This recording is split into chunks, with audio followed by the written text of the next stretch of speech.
Hey, everybody. It's been 394 days since the start of the Russian invasion of Ukraine. According to the European Union Justice Commissioner, 65,000 suspected war crimes have been reported since Russia launched its invasion. Today, we'll be getting an update from Anastasiya, who is living in Kharkiv, which was recently made a lot safer thanks to the Ukrainian forces, of which she is a big part in helping. Let's do this.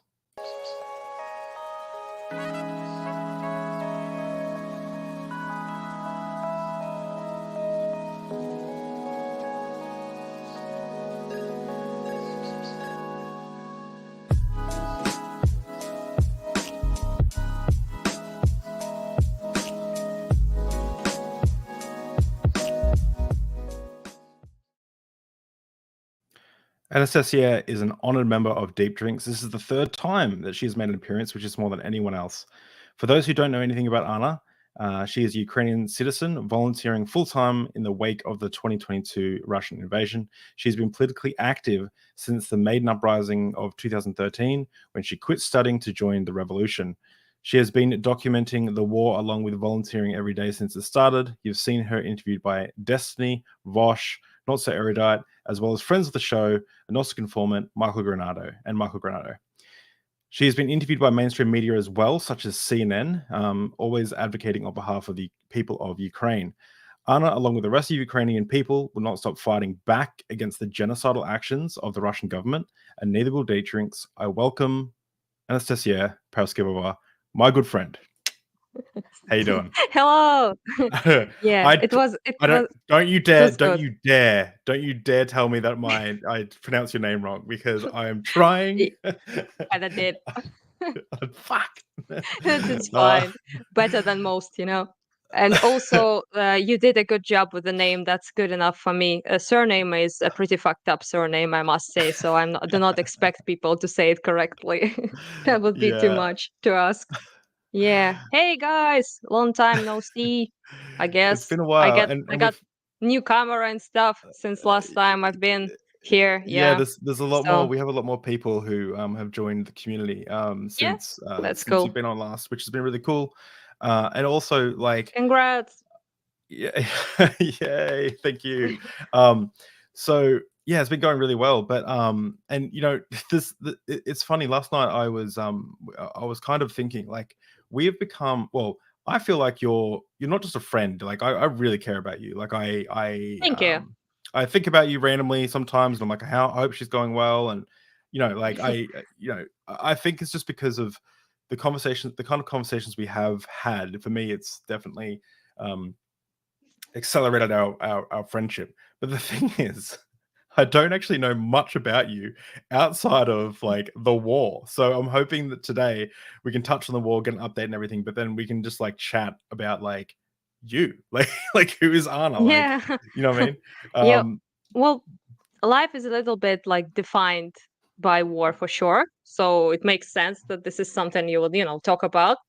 And yeah, so I think one of all the interviews and like conversations and things like that, ours was one of the most like friendly, I guess.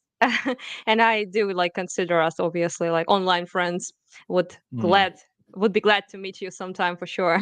Yeah. Also, you were like Awesome. one of the first people I talked with apart from Dylan and Destiny. So yeah, so I do like Yeah, really cherish that first talk we had in yeah, Kiev, and since then, I guess, yeah, you had like quite a bit of change yourself. You have a baby. That's a yes, change. yes. Yeah, that's Little Atlas. Yeah, he's such a amazing. He's a cute little name too. Thank Yeah. you. Yeah, we were debate. We had, like, a weird name and a normal name for both genders, because we didn't know what, like, or what Ah, I both see. sexes. And we chose the weird name, so I'm stoked we did, because Obviously. yeah. Yeah. Obviously. Yeah, you Well, went for the word one. It's a pretty maybe the cool weird name. name. Oh, I as a Greek appreciate it. So Yeah. yeah, yeah, Uh, for sure. the Pretty cool name. I do Yeah, actually well, I do yeah. actually talking about your first time you came on. I always show this clip. Let me just share it. It's actually Siren so. one.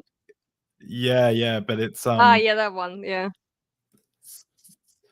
So, oh wait, let's first talk about what we're drinking. So, what are we drinking? Yep. We're drinking peach wine. At least I do. Yeah, I don't know. Yeah, you too? I got Yeah? one with Oh, good. I got one with a chicken on there, but it doesn't have the bunny like Peach yours. chicken. It's Yeah, but mine is cute. it's Yeah. yeah, but it's not very peachy, to be honest. Yeah, mine is pretty peachy. It's like peachy Yeah. peachy. Yeah. Mm. It's also like the glass is like as huge as my head, basically. So should be That's the good. way. Should be good. Yeah. So when you came on, I remember, we had the sirens go off They in the middle of like at the interview, right? Oh, So you chat. like get Yeah. up, yeah, and it's like, oh yeah, you get up and you're like, oh my gosh, and you're running for the kind of the hallway Corridor. Yeah. corridor, yeah. And I'm So like, oh my gosh, like this is hectic. getting away. Sorry. The part that I kind of don't overemphasize enough is look at this. So And yeah. That's okay. So what was I saying? Oh yeah, so they killed a bunch of people. So there, you just like you go from like running, like you're like, oh, I better run for my life, and then you like sit down, you're like, anyway. So what we and like, and you Yeah. just like, and just I just can't. I haven't been able to get over that.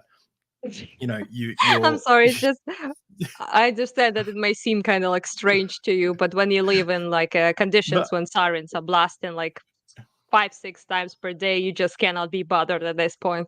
So going yeah, to the corridor is like the best you can do for sure in my case. But sometimes I'm being bad and I don't even go to the corridor anymore. So I just don't give a fuck, which is not yeah. good.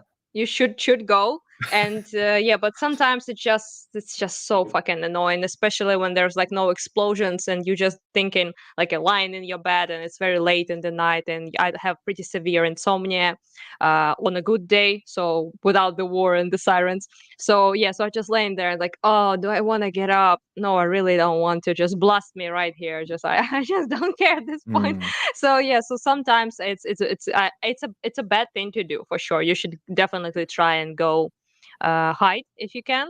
But sometimes mm, it's just, especially when it's so much in Kharkiv, because it's a city very close to the front line, and we are getting like missile strikes from Belgorod, which is Russian city, quite often, and it's just like all day, every day, the sirens. You just cannot be bothered. If something explodes, then I go because after that there will be like 2-3 more explosions usually. So if yes, mm. just a couple days ago, I was like chilling with my headphones, and I was cooking and I was listening to Gorillas there. And I was like jamming to the song. I really love Gorillas and I used to listen to them a lot. And I'm just jamming and stuff like that. And then I hear the vibration. So I don't hear the sound because the headphones and music blocks it. But I hear like this like vibration in the kitchen basically. So the dishes, the furniture just does Oh this. God. And I'm like, oh my fucking God, I just removed the headphones.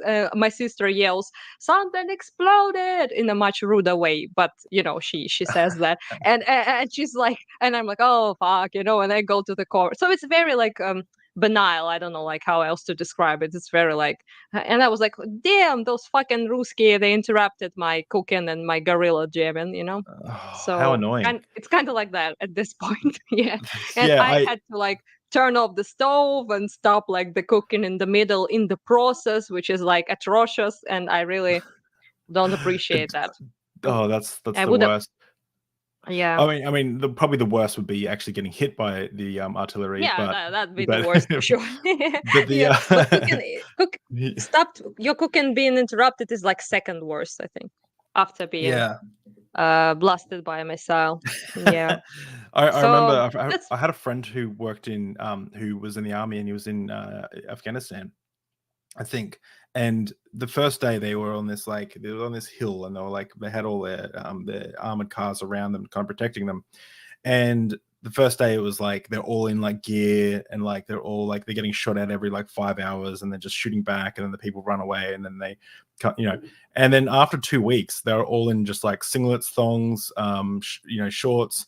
They'll be lying down on their swags. They'll be yeah, playing they're playing cards and one of the windows goes pew, like blows out from above them on one of the window on one of the vehicles, and they go, oh, they're getting closer, and they just keep like you become very, very desensitized to the idea of It's losing your life. it's a very natural thing, I think, because living in a constant like terror is not possible. You would just lose your marbles, you know. So you just Mhm. adapt and you just start to basically like your brain starts to not care, which is I guess kind of weird for people who don't live like in a war zone. But for us, I think the brain is doing its job, you know. It tries to Mm. make your life, I guess, bearable. So if it was like freaking out every time, you would be like, you know, it's not a way to live. You cannot live like that. So you become like Yeah. pretty desensitized, I say. Although sometimes there are like situations that people just lose their shit like randomly because they're living like on the edge, I guess you could say. Recently I had this situation, not with me but with my volunteer buddy whose name is Faik. He's Azerbaijani Ukrainian, and he has a little daughter, and she was pretty cool this entire time. She has not left Kharkiv with her mom, and she was very chill, I guess you could say, despite the explosions that were way worse than they are now. But Mhm. recently, like couple weeks ago, we had a very strong attack on Kharkiv. It was 13 explosions in the city, 13 in a row, just boom, boom, boom, like that. Whoa. So it was a pretty scary. And I guess like the child, she's like freaked out, I guess, too much, which is maybe her like nervous system just gave out or something. I'm not sure because she was pretty chill with it before, and she just was like holding to the bed, and she was screaming and yelling like, "We're going to die! We're going to die!" She's 4, by the way. So Oh yeah, so she was god. just screaming nonstop, "We're going to die! We're going to die! We're going to get killed!" And like Camila, his wife, she's very like she freaked out basically after that. She said like, "I need to go with the kid somewhere, maybe like to where there are no sirens, no explosions, because like at least for a couple weeks, just to because she was like screaming just nonstop that she thinks they're going to die." And yeah, it's not something you want your 44-year-old to to say to scream. So yeah, so sometimes people do like I guess a breakdown of sorts you would call it. Yeah. But overall, yeah, overall, I was when 13 explosions were like going off, it was as much as it was in summer or in spring in 2022. So my mom also was kind of she was not screaming, but she was like sitting like that, because she was just remembering, I guess, the explosion and everything. And yeah, so sometimes it So does like take its you toll, I guess you could say. Yeah. well, yeah, 100%. And I'm kind of I won't say impressed because it's not like it's it is amazing that you haven't been that you're so strong and fighting through all of this and stuff because like and your mother, like, I mean, so for those who don't know, because we've got such a large audience, I don't like to bring this up because it's obviously pretty traumatic, but your father was killed by a Hmm. Russian missile while standing on the balcony Artillery, yeah. peacefully of his Hmm. Kharkiv home. Like, and your mother was inside, and he was just going outside to see what was going on, and then he was essentially blown up, right? And Yeah, exactly. Yeah. like horrible, right? Like it's traumatizing to be so close to someone, having your own parents go through that. So you know, it's a kind of a testament to the it's kind of a testament to the human like species that you are so, I guess, calm and collected through it, at least an outward shell, and your mother as well. Like you guys seem to be doing like Yeah. Quite all right. like Yeah. I mean, I don't know how I'm just yeah, it's quite sad. It's very sad. Yeah, And yeah, it is for sure. Yeah. But I yeah. think people are like, I guess, cockroaches. They're very resilient and very adaptable. So at least Ukrainians are cockroaches. I don't want to like offend anyone, but we're definitely cockroaches, and I'm proud of that too. So yeah, so it's very hard to kill a cockroach because it's like you know. It's nimbly, it's sturdy, it's very hard, and it also adapts to like quite a lot of shit, even radiation apparently. I So Yeah, I so like this is that. Ukrainians, I guess. Yeah, proud It's like cockroaches. it's like the Slipknot song "People Equal Shit." I remember going through like hating my job for a while, and I listened to that every day on the way to work. But Yeah, that's kind of I different. know this one. Yeah. Yeah, it's a good song. You do like you have some great taste in music. I do want to quickly just mention too. So two things before we dive right into the depths of the war and what's going on in your life.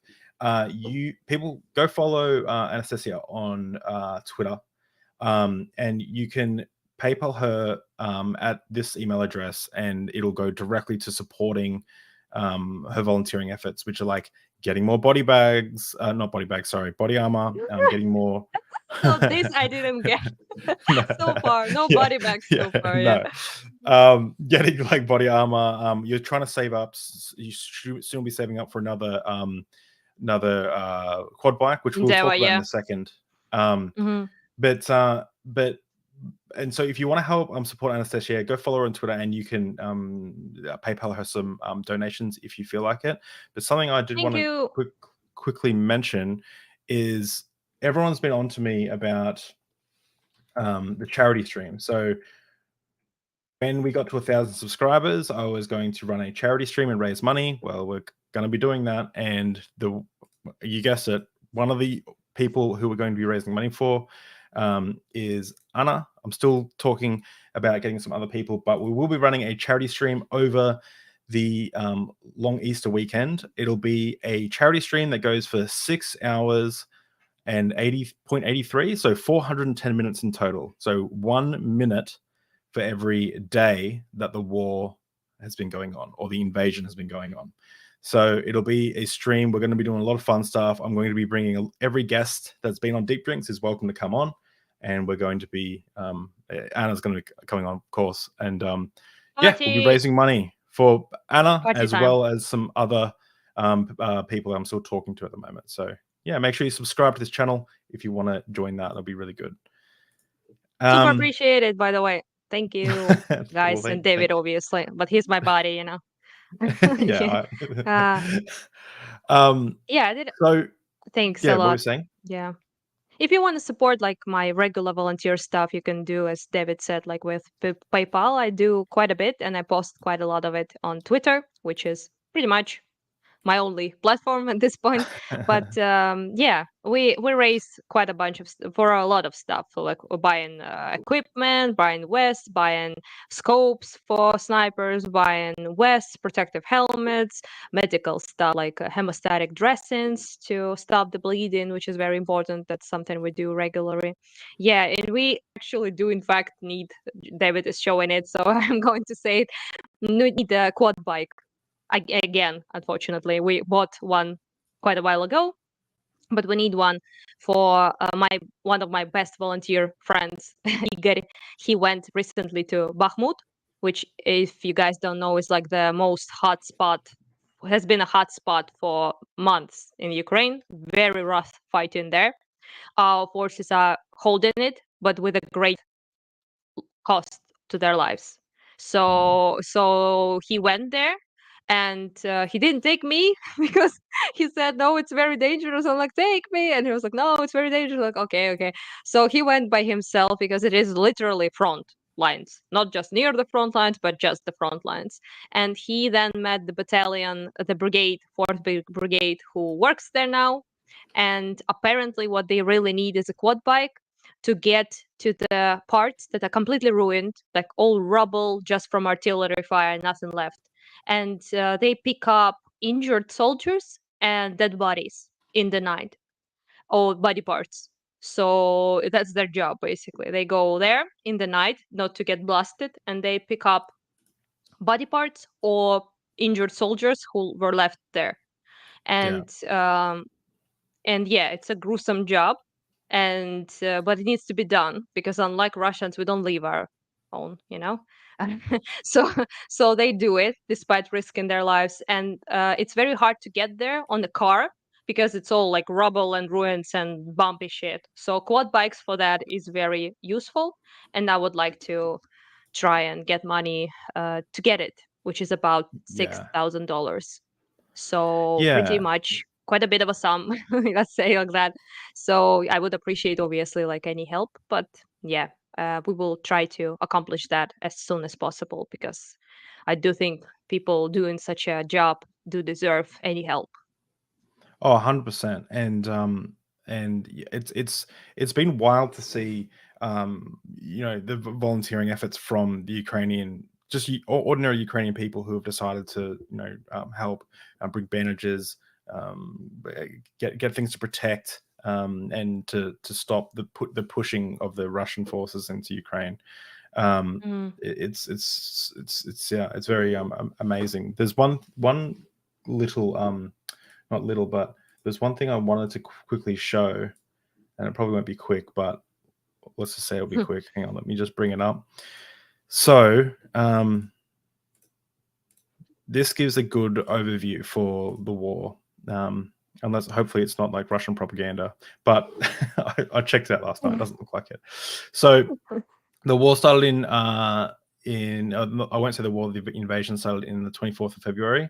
And you can see down here, the invaded by Russia, which is all of Russia is invaded by Russia. And then you've got light blue is reclaimed by Ukraine and then held by Russian prior to February 24th. So as we move down through time, you can see the Russian forces kind of moving into like Kharkiv and taking parts of the country. You can see the blue areas. The Ukrainian forces are starting to push back, and they've done an amazing job, by the way. And this is something I wanted to talk to you about. Is like how are they? We're now into 2022, and you can just see. I'll just move through this, but you can see how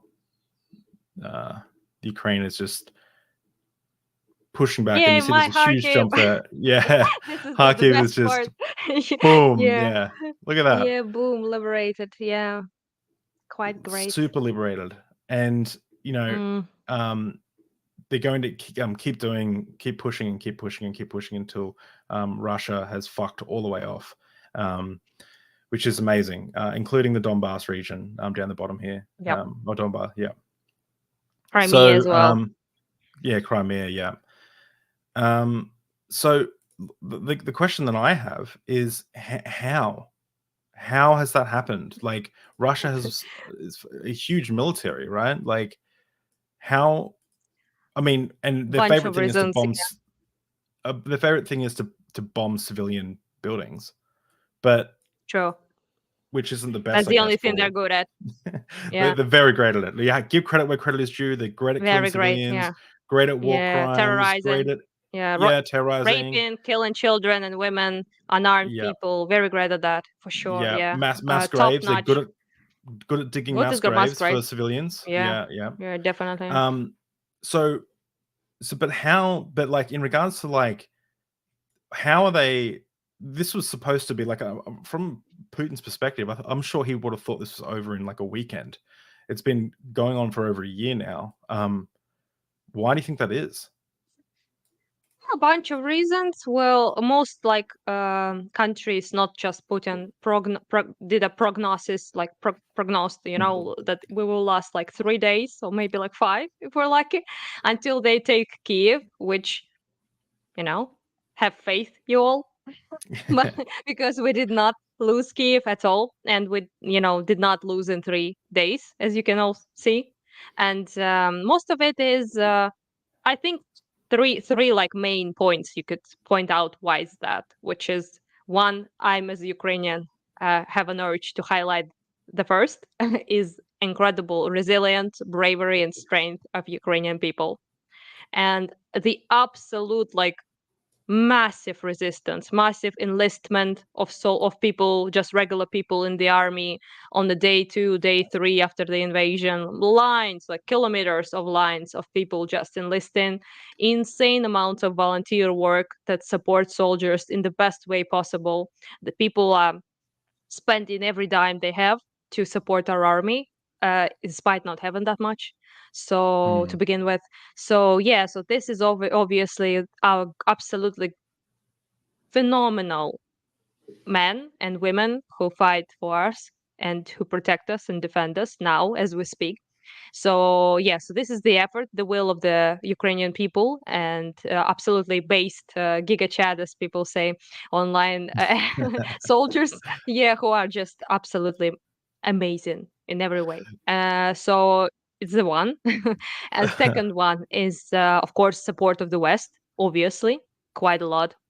And we got so much stuff we did not expect, to be quite honest. I was pretty pessimistic in March of 2022, because I thought it will be just like Crimea, it will be just like 2014, it will be just like Donbass, it will be just like it was in Georgia before, in Moldova. So Russia will do its shit and nobody would do anything and continue buying that sweet gas, and just all they would do is a slap on the wrist for thousands dead.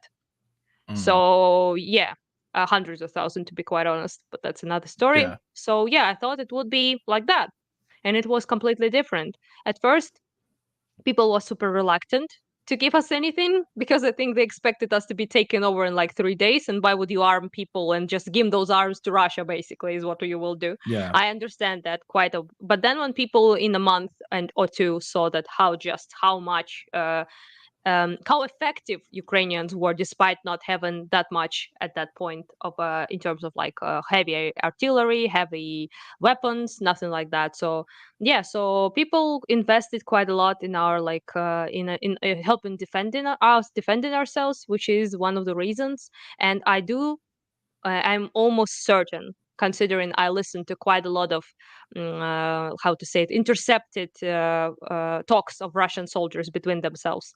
So we intercept like their communication quite often, and you can listen to it.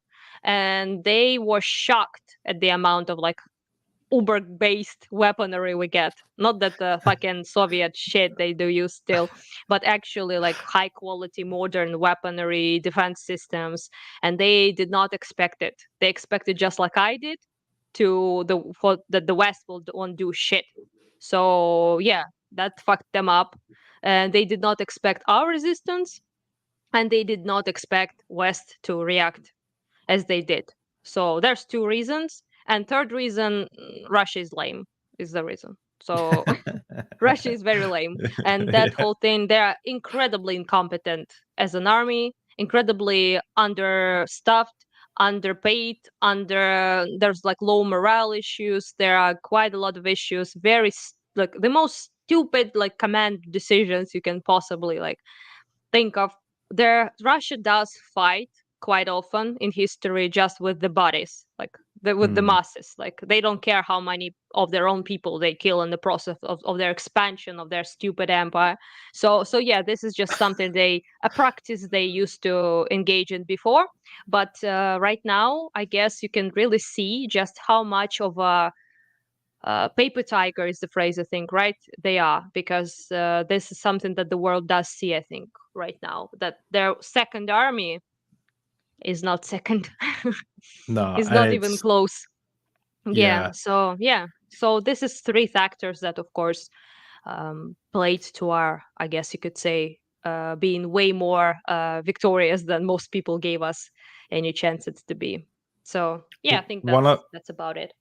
One of Deep Drink's amazing patrons, D, has just asked a question, wondering if Hello. the guests enjoyed the crowd in New Delhi laughing at the Foreign Minister Lavrov's bullshit remarks. I felt some satisfaction.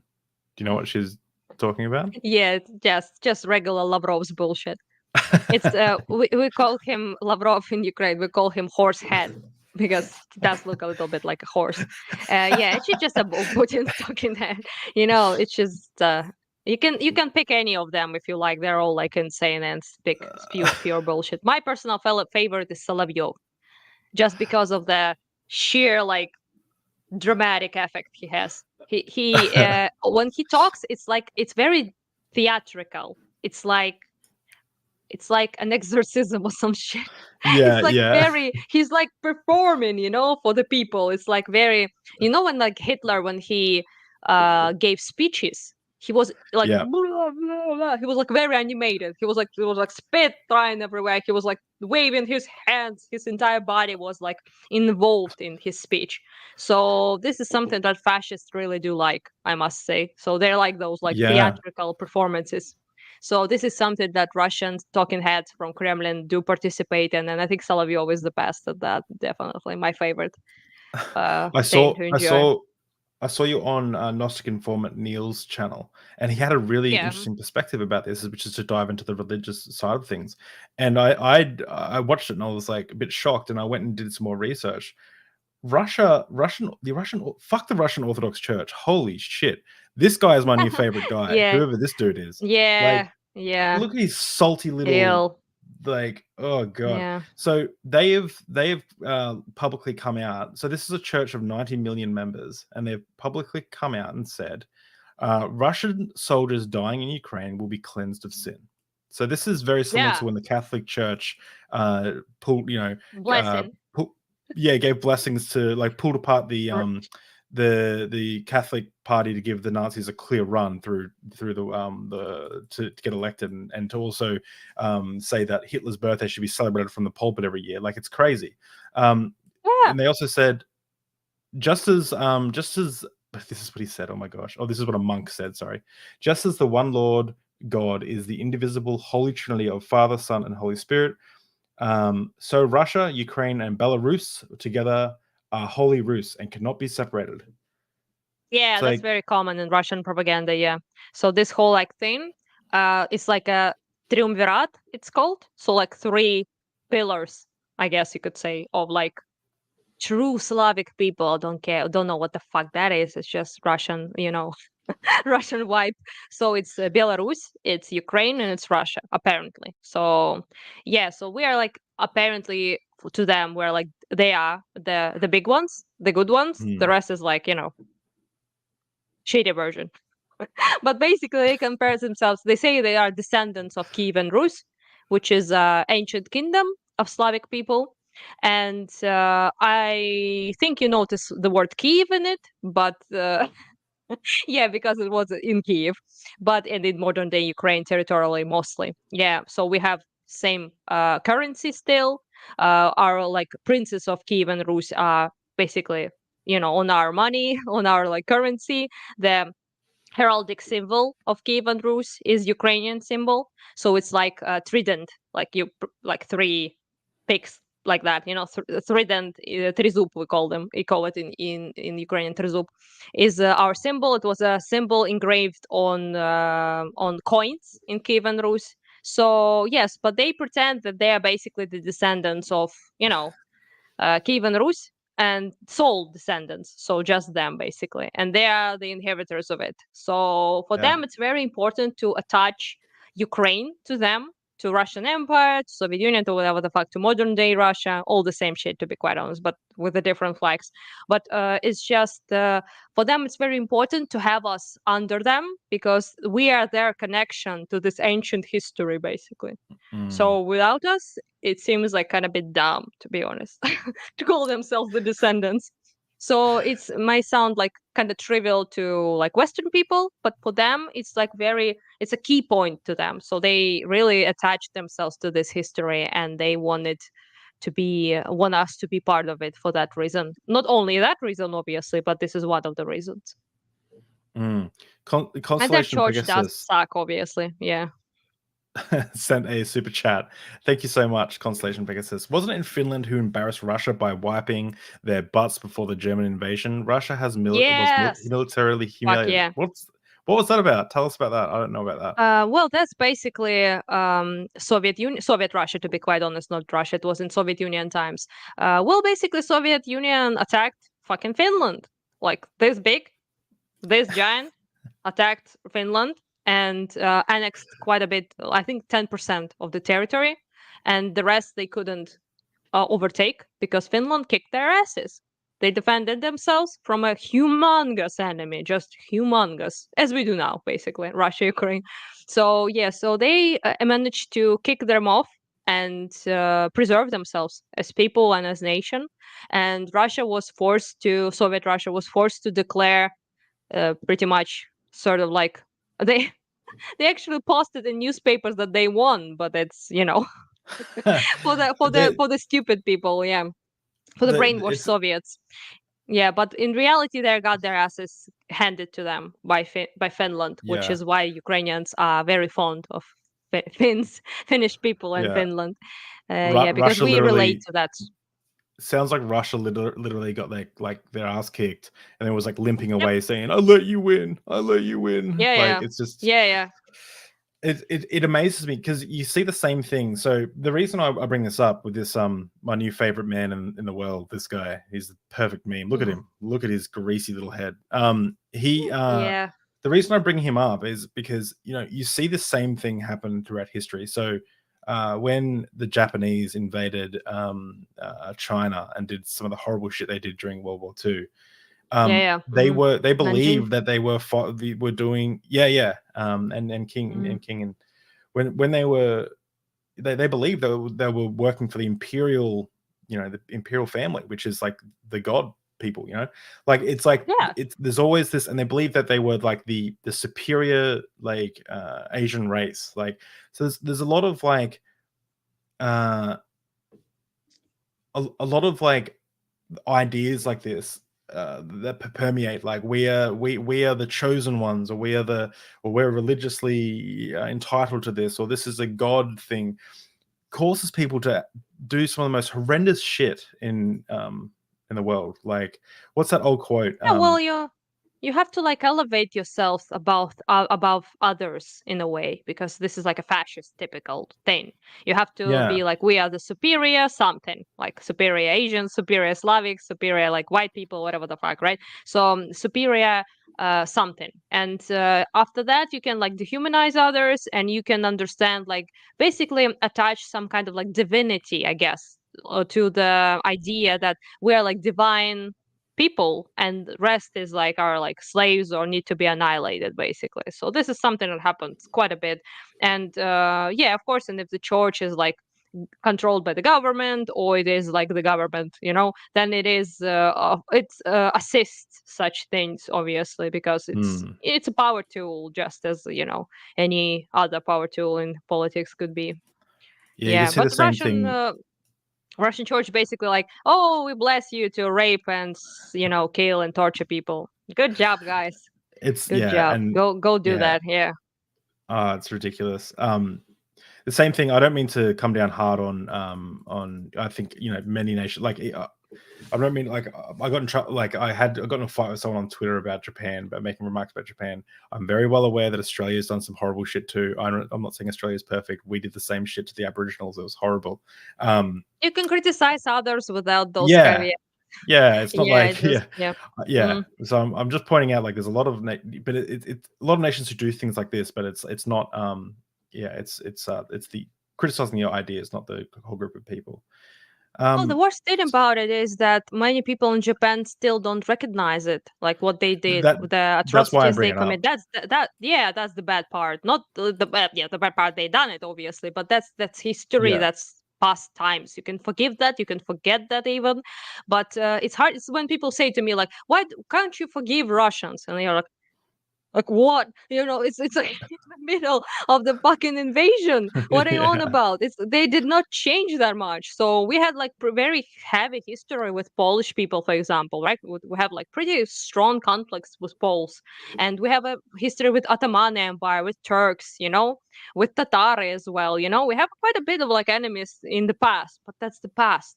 The people who hold on to that are pretty much morons, in my opinion, at this point, because don't have this relationship now. We like elevated about that shit, we evolved, if you will, but Russia didn't. They pretty much Mm. didn't. They're still the imperialist fucking chauvinistic cunts they used to be. So like what is it to forgive, Yeah. Also, how can you forgive people that don't ask for it? They don't ask to Yeah. forgive them. They Like don't ask. They whatever, they're fuck them. mid-rape. Yeah. They're literally mid-rape, and it's like, forgive them, and it's Yes. just like Thank they're like you. This thrusting is deeper something. and deeper into like a poor child. Yes. It's like Yes. It's just so absurd that people even like as a Ukrainian, it pisses me off to no end when like Western people just try to say, oh, don't talk bad about Russians, don't call them orcs. And you're literally like telling a woman that is like, I don't know, like being raped and beaten up, and like strangled by a dude, and she's like screaming words at him, and you are saying, "Oh, don't call him names. Don't do that." Mm. Like in the middle of it. It's just such a weird language policing that people engage in when they, like, Ukrainians express their like rage, their well deserved rage, their like experience. It's just, I wish I could express to people just how hard this level of anger and hate is on us. Not like, how hard it is to live with that feeling. So Mm. sometimes it does burst in a very, like, aggressive manner, obviously. But what else do you fucking expect? It's just so Yeah. strange. It- it- Yeah. yeah, 100%. So, so we've talked a little bit about like how the war is going, which sorry, the invasion. I keep saying war because why did I write it down as war? It is war. You I can think call it it's war, no problem. it Yeah. is war, but I think it's important to point out, like, because people think it's like, oh well, both sides have merit. No, they don't. It's not okay for one country to just start invading another country like that. Yeah. But You can call it genocidal war, which is genocide, what it is. yeah. Which Yeah. we've gone over this in the other streams, but governments of the world, like I think many governments of the world, are calling it a genocide. It's not just like us using like, Thank you. yeah, Thankfully, nothing is what that's done to Ukrainians is often called genocide, which also pisses me off. I'm not like trying to, pity me Olympics, but it's just so weird that mhm, people are so reluctant when it comes to Ukrainians to call things genocide. This is something mm, that was like Holodomor, for example, like a famine, Soviet-made famine that killed 4 million people. So people, 4 million Ukrainians, I'm sorry, like it killed way more people in Kazakhstan as well, in other countries, but in Ukraine, 4 million people were starved. So people are reluctant to call that a genocide. And despite the fact that there are on the books laws such as Zakon Pяти Колосков, which is 5 wheat laws, I think, in English, like wheats in the field, wheat. So five mhm, wheat laws is the law that if you steal 5 wheat pieces, you will be shot in the head. So they shot people who were starving and they knew they were starving. Soviet Russia continued to export food to Moscow, to other parts of Russia, to sell it to other countries as well. And they just forcefully took the food and people starved to death. And they shot people who stole the food they themselves grew to feed their families. People like strangled their children. It was that bad. So it's just it's a and horrible thing, and people yeah, just deny us that. They deny us like any, no, it was just a mistake. What kind of mistake is that? It's mm, just when you continue. One thing is to do miscalculations, for example, like, okay, they're like people who say it's a miscalculation apparently think Soviet Union was more retarded than I think it was, but that's another thing, because just how fucking stupid do you have to be? But that's another question. But they continued to kill people, to sell it, to take food away, like literally from people's hands. mm, So it's just, yeah, and like a bunch of countries accept that it was genocide, but not all. Quite a lot of Western countries do not. So yeah, so it's just something that people are very reluctant. I heard the most stupid thing I ever probably heard is the thing that I heard a guy who was like, not a guy, like quite a lot of people who were saying like Ukrainians called Holodomor this event, the famine, um, Holodomor, because they want to attach themselves to Holocaust. So it has like holo in the beginning. And I was like, oh my gosh, it's just so just stupid. explain, short explanation. It's Ukrainian word. It has nothing to do with English. It's just the word holod means hunger. It just means hunger. It's the word. And mor means mass death, like mass Yeah, massacre, like mass death. So it's mass death by hunger is what it means. Has wow. nothing to do with the word Holocaust. It doesn't. That's because there's a different language. It exists. Not everything is English. So it's just, it's very strange. Yeah. Sometimes you hear like the most ridiculous shit. Also, the genocide people get triggered. because they're like, oh, Holocaust is a genocide, and you're like, well, yeah, like, yes, there are plenty of genocides, not just Holocaust. There's like Armenian genocide, there's like war Albania, Kosovo, Albania, Serbia did a genocide. There's a bunch of fucking genocides like all over the place. It's not just that, which is Holocaust is pretty much undeniably probably the worst, but that's just doesn't have to be that the only thing. So yeah, it's very strange that people want to somehow like tell us that what happened to us was kind of chill, kind of cool, which it definitely wasn't. Yeah, sorry that rant. No, that's Went to great. places. I love it. Yeah, I love a drunken rant. Oh well, you say it takes more than a not bottle drunk for you to yet. get. Yeah, I It was gonna say. definitely not. I was watching Not you on even Destiny buzzing. stream, and you're like, I've only got one bottle. It's not going to affect me. And I was like, thank you. Someone else is just as an alcoholic as me. You drink me under the table. I think definitely. I might. Yeah, I might. Yeah. Yeah. I'm not sure. We should test that sometime. Yeah, 100%. I keep advocating that Anna needs to start a TikTok account dancing on the burnt down tanks of the Russians. She won't. David has David has a business plan for me. He's like very invested in this idea of me dancing on Russian tanks and going viral. I honestly think because you've got the blue hair or the colored hair, and just you dancing on the tanks of Russian, it would go viral. I think it would get to Putin. Putin would get pissed off. It would be amazing. You could affect the war from dancing on tanks. Oh, I see. That's your plan, right? But if you don't do it, you should come to Ukraine when we can dance together. That would be cute, that's it. Right? I said that I'll come to Ukraine, and we'll dance on the tanks with one of your stripper friends.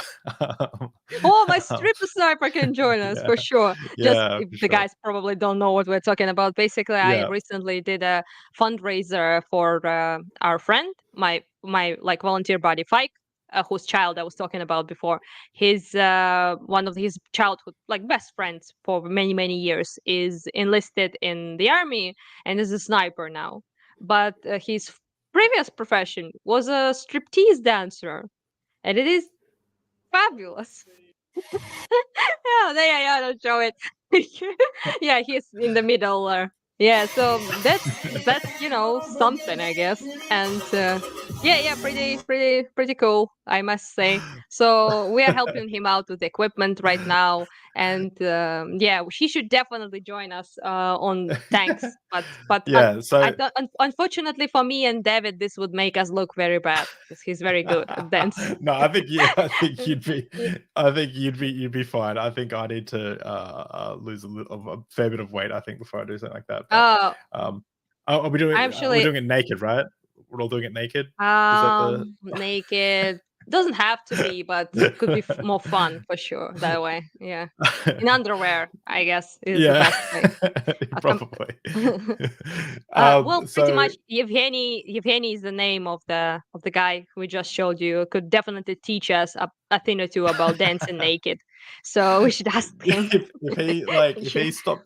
If he stopped becoming when he was having a break from being a sniper, maybe a lunch break or something. If he just took his clothes off, filmed himself dancing on it's a great plan, because it's a big fuck you to the Russia, because Russia has thought they're going to take this in a few days, and it's a couple of weeks, and it's just and it's just big no, we're still here and we're still kicking ass, and it's awesome. He's a great person. I really enjoyed talking with him and stuff. I actually supposed to give him this thing.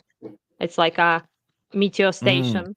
It's basically something that snipers use to understand the weather conditions. So the wind, the stuff like that, that affects the bullet and the way it's the trajectory and stuff like that. So I have to give him that. Is that him there? Yeah. So he says. I would say behind. Can everyone hear that? DGG, Spartan Regiment, and National Guard. I don't know if you can hear it. Volunteers, and I appreciate. He said, "God bless America and DGG for life." Yeah. I asked him to be honest about the DGG for life part. God bless America. Yeah. Glory to Ukraine. DGG for life. Oh, the sirens. Oh yeah, guys, what we. The sirens went off. Would save my. Let's hope no explosions. Yeah. Wait, yeah. you're not near a window, are you? I am. Yeah, it's Oh, there. don't, Not don't. not gonna move unless it Really? explodes. Yeah, don't worry. Yeah. Anyhow, if I explode on stream, I super duper apologize. I think you will get demonetized and stuff. Oh, So. Oh, you're you're making already me nervous. demonetized, right? No, well, Don't worry, it's fine. I'm not demonetized. I'm Did you monetized. So fly? that's Oh yeah. yeah, So I yeah. apologize. Dying on Don't. stream But should you, should curb your earnings for sure. you blowing up on stream is not. I'm not worried about being demonetized. But seriously, if the siren's Thank going you. off, can you Good friend you can you move? Like if you're sure. It's making me know why. It's fine. It's fine. Don't worry. It's fine. Okay. Yeah, it's fine. Okay. You probably can't hear it because I'm in headphones, but it's pretty loud. Yeah, no way you can hear it with the headphones. I just have like this megaphone quite close to my house, so it's fucking loud. Yeah. So Whatever. what does the what does that siren mean? Does that mean that like what is That it trying to means, communicate? well, basically, this is a signal to go that there's a potential danger. So either they're like a missile attack that's going to happen, or they're like enemy enemy artillery is active, or like planes are going up in the air to start shooting shit, and or maybe from the water. So like from caliber, caliber I think is from the water. Kinjal is from the air. Is type of rockets, or type of missiles they use. So yeah, this just basically signals that there's a potential danger. Sometimes nothing happens. Sometimes things happen in other regions. So for example, like you can be chill and cool, but other people might be dying like right the second as we talk, because it might have hit, for example, Zaporizhia or Dnieper or Dnipro, or maybe they attacked Kiev, or maybe they basically, you know what I mean, right? So maybe attacked like any other area. So yeah, it So is is that what it is. so is that what the so it's not necessarily in Kharkiv, it's like it could be anywhere. Is Yeah, what the siren is saying. well, they generally there is a risk in Kharkiv if it blasts in Kharkiv. So it blasts in the areas that are potentially Oh in the yeah. area of the strike, you know? So Yeah. it could be like 3 oblasts, 4 oblasts, maybe 5. Oblast is like our word for the region, basically. So there would be like 5 regions, 6 regions. Sometimes it's entirety of Ukraine, like all map is like lit up, just, you know, because everyone is in danger, basically. But yeah, so it means potential danger, and sometimes explosions will be before the siren.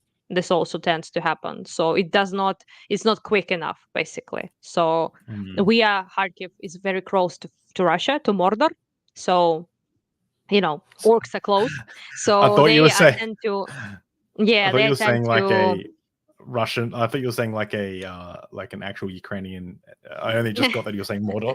That's cool. Yeah, Mordor, yeah. The So it's orcs. just they're very close. So because of that, it gets here like in seconds. Like it's very hard to, for example, like when my father was killed, it was so fucking fast. So you know, it's like, you know, very fast. So When you say sometimes it's just not.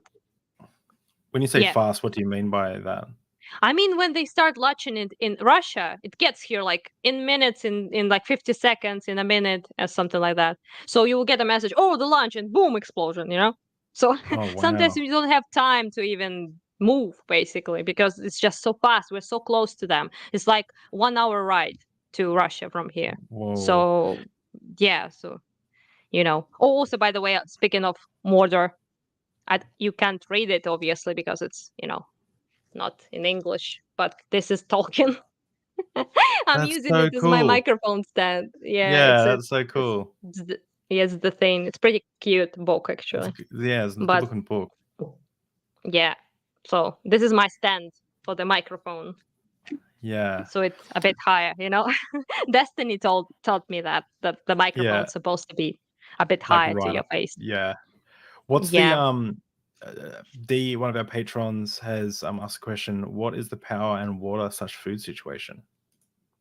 It's pretty good. hello, the person who's asking, but it's pretty good. It's way better than it was, and we have some strikes on infrastructure every now and then, but it's not as bad as it was in winter. In winter, it was every week there would be attacks on infrastructure. So no water, no heat, no electricity, no cell phone connection for days sometimes. And in Ukraine, it's pretty cold in winter, so it's was not good, was not great, I must say. But Yeah. we survived that, so it's all good. Now it's not that cold, even if they smack us. I don't give a that big of a fuck. Although the And they were connection will doing die, so and yeah. they were doing that So they were doing that primarily as like a way to like weaken terrorize the people, spirit yeah, of for sure. Yeah. yeah. Yeah, because Uh it's pretty hard, like I must say, like psychologically, to be in the dark all the time. It's very mm, hard to explain. It seems like not such a big a deal, but then it's dark all the time. So there's like no light, and like going away with those like flash lights, everywhere, and it's just gets to you. It makes you like very depressed, I guess you could say, is the word. Yeah, so also there's like problems with you cooking food. There's pretty cold without the heat. No cell phone connection is probably the worst, because you can't phone relatives and friends and ask them if they're okay, because there like would be like, for example, like explosions, right? They would be like boom, boom, like boom, and you don't know where it is, right? So I'm trying to call my friends, for example, and I cannot, because there's no cell phone connection. So I will only find out if they're fine in like 2 days or day or 24 hours, so it's not the best for sure, but now it's way better. They don't attack mm. infrastructure as much. So So yeah, I think a bit the last time there was like a full-on blackout was 2-3 weeks maybe ago, I think, something like that. yeah, right.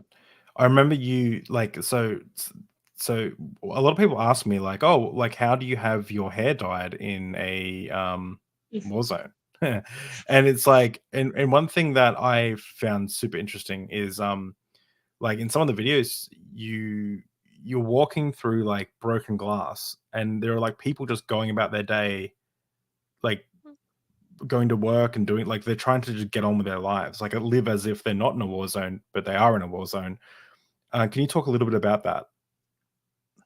Well, you have to like do stuff like everyday stuff, and haters, this is the moment of your like good time for you, because my hair is very rarely needs dye. It really needs dye. So you caught me in the moment when I finally don't have a good hair. It's your day. But for the not haters, you can get dye. Obviously, you can get like some products. You can get stuff. It's possible. The country works. Postal service works, so you can order stuff.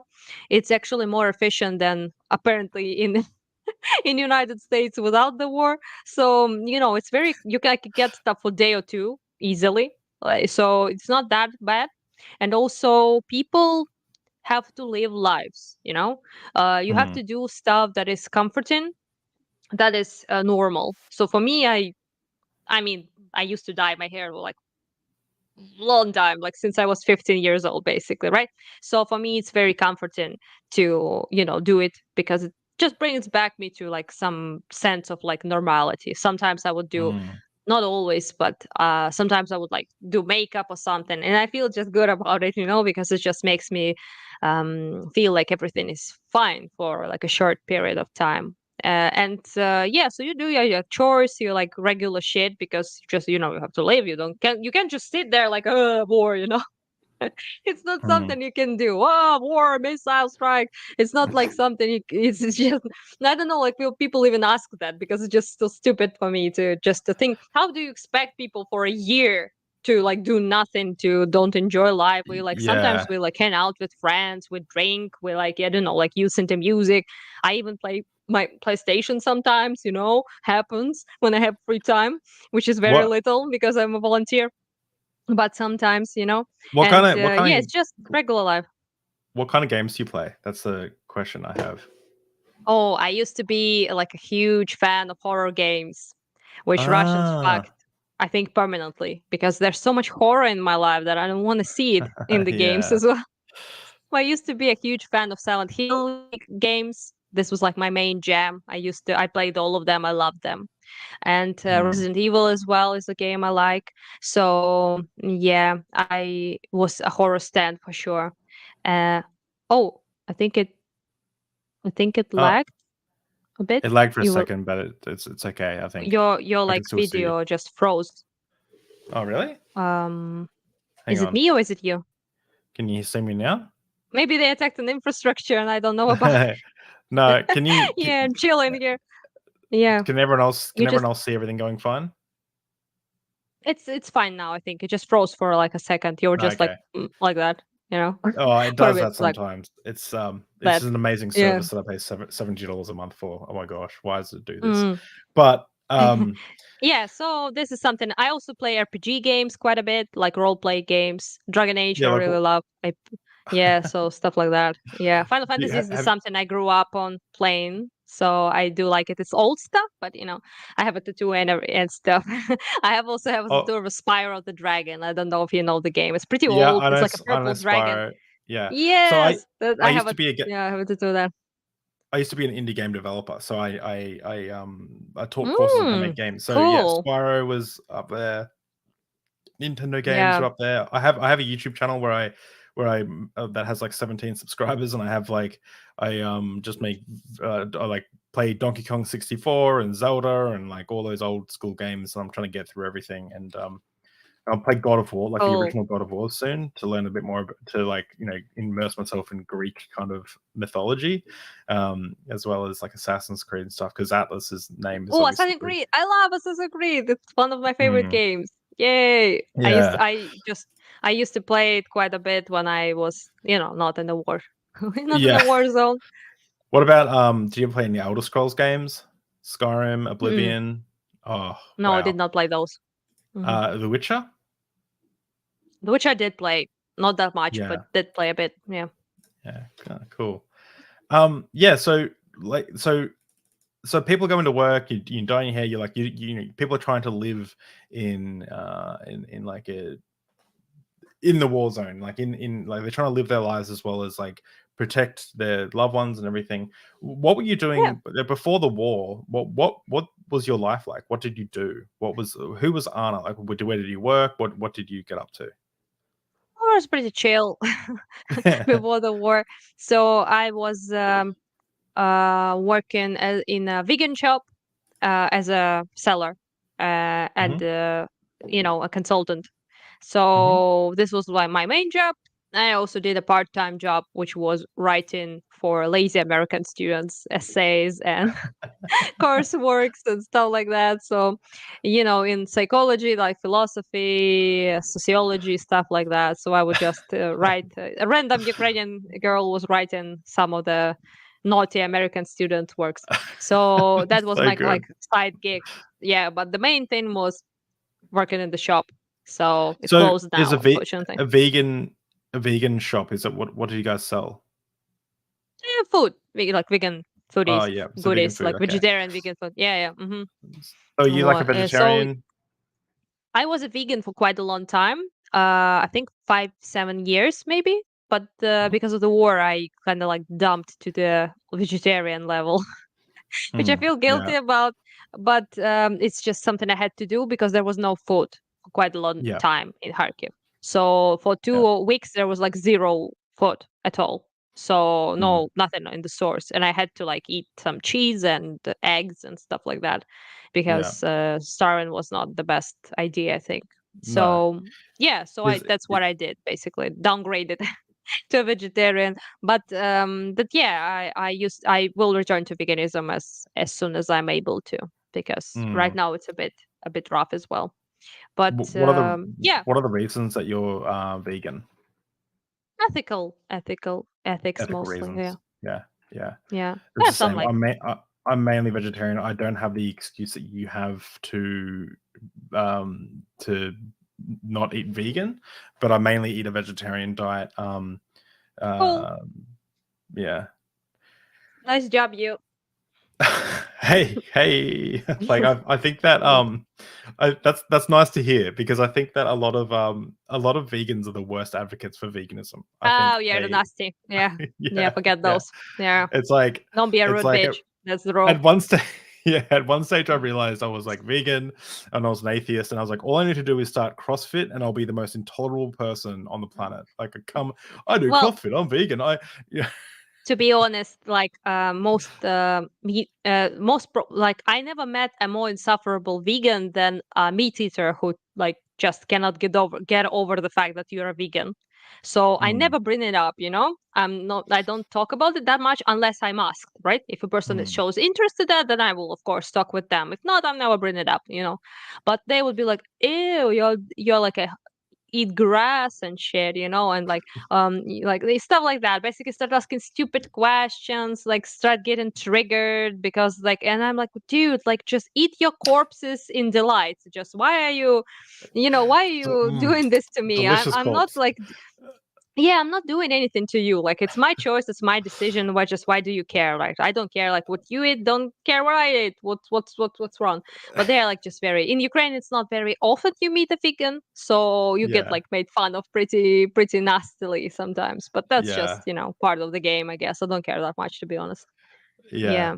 Uh, Um, but anyhow, this is just a random funny story, but my mum recently is like going to rent one of the rooms where she lives. So she owns a house and she's going to rent one of the rooms out. And she recently had some people come around to like check it out, like from like flatmates.com or whatever. And these are the people that she had rock up, and this is the people that she vetted until like this is the people that came ready. One guy was like, "Oh, I'm a nudist." So like mum's thinking about him like okay, sitting good on her start. couch on the nude. And she's like, okay. Another guy is like 57 and he's like, oh, I'm gonna bring my mum along to the inspection. And mum's like, okay, this is weird. And then one Okay. of the guys that actually rocked up, he came in and he was like butcher. And my mum's eats primarily vegetarian as well. Mm. All thanks to my brother, who got our family on this whole thing, whose birthday it is today. I'm going to his birthday after this, but Oh, he cute. Happy birthday. his name's Neil. Give him a Oh, happy birthday, Neil, and then I'll happy show him this birthday, video. Neil. Have a nice There's time. but this butcher rocks up and he starts New telling glass, my by the mum, way. new glass. He I starts telling my mum that eating vegetables is bad for you, right? Like, so you shouldn't eat kale or okay, yeah. salads, right? And you should only, and he says that he eats meat for every meal. And my mum could smell his breath in the same room, like just being in the same room with him. She's like, he just stinks. And I'm like, ugh. Oh, yeah. So I just like, it's amazing the kind of people you meet on these websites. Anyway, she Actually, didn't end up kind of going with funny any of that those. body odor, like body aroma, is very different when you don't eat meat, which is pretty fun.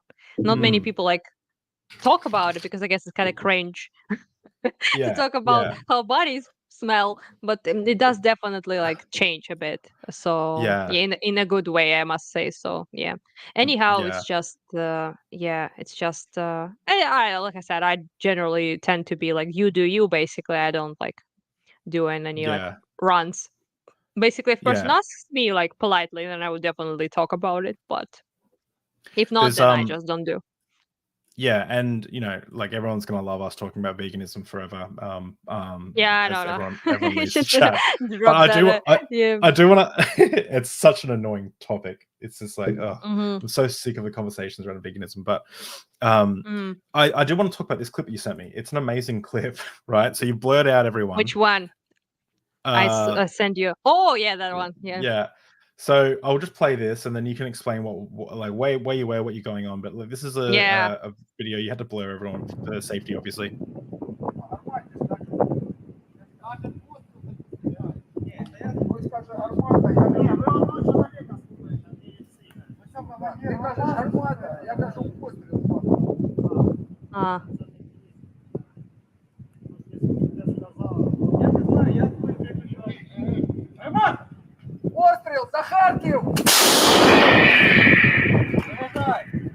It's very loud. I don't know if you guys can hear it, but it's loud even Yeah. in the video. So So the person says like shooting for Kharkiv. So yeah, that's awesome. And yeah. look how happy you are. You're like, yeah. So where I were was you his there? And what? cheerleader. Yeah, I was his cheerleader. I didn't want to stand there that much, but they was like, "You're the only girl here. Be a cheerleader." I was like, "Okay, fine." So so I was like Should basically put doing, pom-poms. yeah, I didn't have like pom-poms unfortunately on the front lines. Not something you can come across generally, but Yeah. but I needed them. That would be fun. So this was So basically, I cannot say the exact location because it's not allowed, but I was yep. uh, basically in Kharkivska Oblast. There's like this city called Kupiansk, which was Mhm. occupied for a while, and then basically there's like a war quite close there. So it's like 4 kilometers away from Russian lines. Basically, is where we were, and it's not in the city. It's like around somewhere, like quite close. Not gonna tell there, but no, but quite close to Yeah. Kupiansk. So basically it was the artillery brigade that we brought quite a lot of goods to. So we would travel there and bring them stuff like warm clothing. It's very cold on that video. It was like minus 15 Celsius, something like that. Whoa. Very cold. Yeah, so we would bring them like warm clothing, food, like equipment, power banks, some sources of light, something like that. So yes, this is very most of that brigade were very young. So yeah, they're tuned to Igor, who is my volunteer body. He just goes there, and they're like basically like see them, and they're like, oh, Igor, Igor, and they just come run into him because they're like basically like 19-year-olds, like 20-year-olds, and yeah, so it's pretty rough. They got hurt recently. This brigade artillery fire. One guy lost a leg, and one was Oh. just scrapped with like rubble. Yeah, so they're like an active on an active like war zone. So we Mhm. come to visit them every now and then, and yeah, And uh, bring supplies. this was what I was doing. They was like I was basically standing there and just cheerleading. They're shooting at Russians in that video. Just it's not for funsies. It's just literally Yeah. shooting. I'm lying. It is for funsies, but it's also it also shooting at Russian positions at the same time.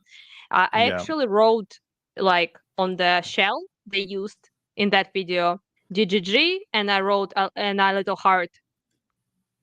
Oh, So that's they shot that that's shell with the GGG and the heart. Yeah, you that's froze for some reason. I don't know why. yeah. It froze for me. You froze as well, but I can still hear you. So tell us if you can still see us and hear us. Why We're my dealing with. Ukrainian internet apparently is superior to your Australian internet? No, I think You it know, it uses doesn't your. froze. You know. I don't think it freezes for you because it's just showing what your camera's sending through. It's not like it's not showing you the Mm. uploaded and downloaded transmission. But anyway, hopefully Oh, I like see. Yeah, everyone I let see. us I see. everyone let us Understand. know if you can see everything okay. I do want to quickly, as the internet kind of gets a little bit pulls together a little bit, I just do want to quickly shout out there's a couple of things. So as we mentioned before, we have the 1,000. Oh, you're so frozen, dude. It's just. Hang- Oh, is that better? yeah. Maybe reload yourself because you just. Boo, boo, boo, boo. Oh, Can yeah. you hear me? It works. Yeah, It works. cool. Yeah, I can hear you. It works. I think. Okay, cool. So a few things, and hopefully the internet gets better while I show this stuff. But 1,000 subscriber charity stream, guys. Make sure you subscribe to this channel if you like content like this. I produce videos, a lot of videos at the moment. And if you want to support this channel, you can go to the Patreon, and we've got a lot of cool stuff happening over there. I've really recently done this rough cut of a video that I'm really excited about. And you can also join. If you click the join button here, you'll be able to join Deep Drinks and get your comments highlighted for like $3 a month. That helps support the channel grow. But more importantly, if you do have spare money, don't give it to me. Go Give it to to David. no, Don't listen to him. go give it to Anastasiya here. PayPal, because it helps her in her volunteering efforts, which is like you're not buying hair dye with this, right? Like you're like, this is like directly like you have Yeah. all the receipts. You make sure people know what you're spending the money on. and Yeah, it's the really guys awesome. you And make just saw is the ones who usually bring stuff to because they are in a bad spot. And yeah, so Yeah. we do quite a bit of stuff thank to you all, and mostly, to be honest, to Destiny's community, because they're the ones who did G for life. They're like Hey, providing most of the money to me, so I'm super yeah, grateful for that, obviously, and to and Steven as well, obviously. and they're Yeah. that's how I found you, watching Destiny stream. But tomorrow, Yay! so tomorrow I have deep drinks. Next day I have deep drinks, and 2 days after that I have deep drinks, and 2 days after that I have deep drinks again. We're going nuts, guys. But so Whoa! tomorrow I'm Workaholics, interviewing the oh alcoholics. yeah. Tomorrow I'm interviewing the author of this book, Cult of the Dead, A Brief History of Christianity. That's going to be awesome. And then I saw Apostasy in the chat before. She's going to be telling her story about her deconstruction story, Losing Confession. So it's going to be a really awesome one. So she was a fundamentalist Christian, spoke in tongues, all that, and she'll be retelling her story. And then, of course, Dr. Matthew Monga, who's coming on to talk about how there is no soul or hell in the Old Testament. Why? Most of my content is religious, as you can see in nature, but religion, philosophy, and human rights, and that's why we have Anna on today. So like the stream, subscribe, and give all your money to Anna. Like, literally, don't pay your mortgage, No. give it all to Anna. Don't do it, guys. Only do it if you have like spare stuff, and don't No. just Don't feed Yeah. your children. Give it all to Anna. That's what you should do. No. Don't listen to him. Evil But if you do- Australian. Feed your if you- children. If you do that, if you do help Anna, let her know that you come from Deep Drinks, because yeah, that'd be Yeah, guys, I really so she appreciate knows. any help, obviously, because we need it. We really do need it. There's like not a day goes by without me getting calls like, we need this, we need this, we need this, and I'm Well, like, oh, dudes, I don't have like is it- millions. Yeah, it's Isn't very. it true that the GDP of Ukraine has gone down by 30% since the war started? Can you say it again? It's like the Ukraine GDP, GDP? GB. Oh my gosh, GBP. Yes, Yeah, it's gone or up, you say? it's gone down, right? Like, it's dropped. Yeah, since the last... down. Yeah, it's very rough for many people because quite a lot of people, about 50%, can't work because everything closed. Service like factories, stuff like that, and many things got bombed.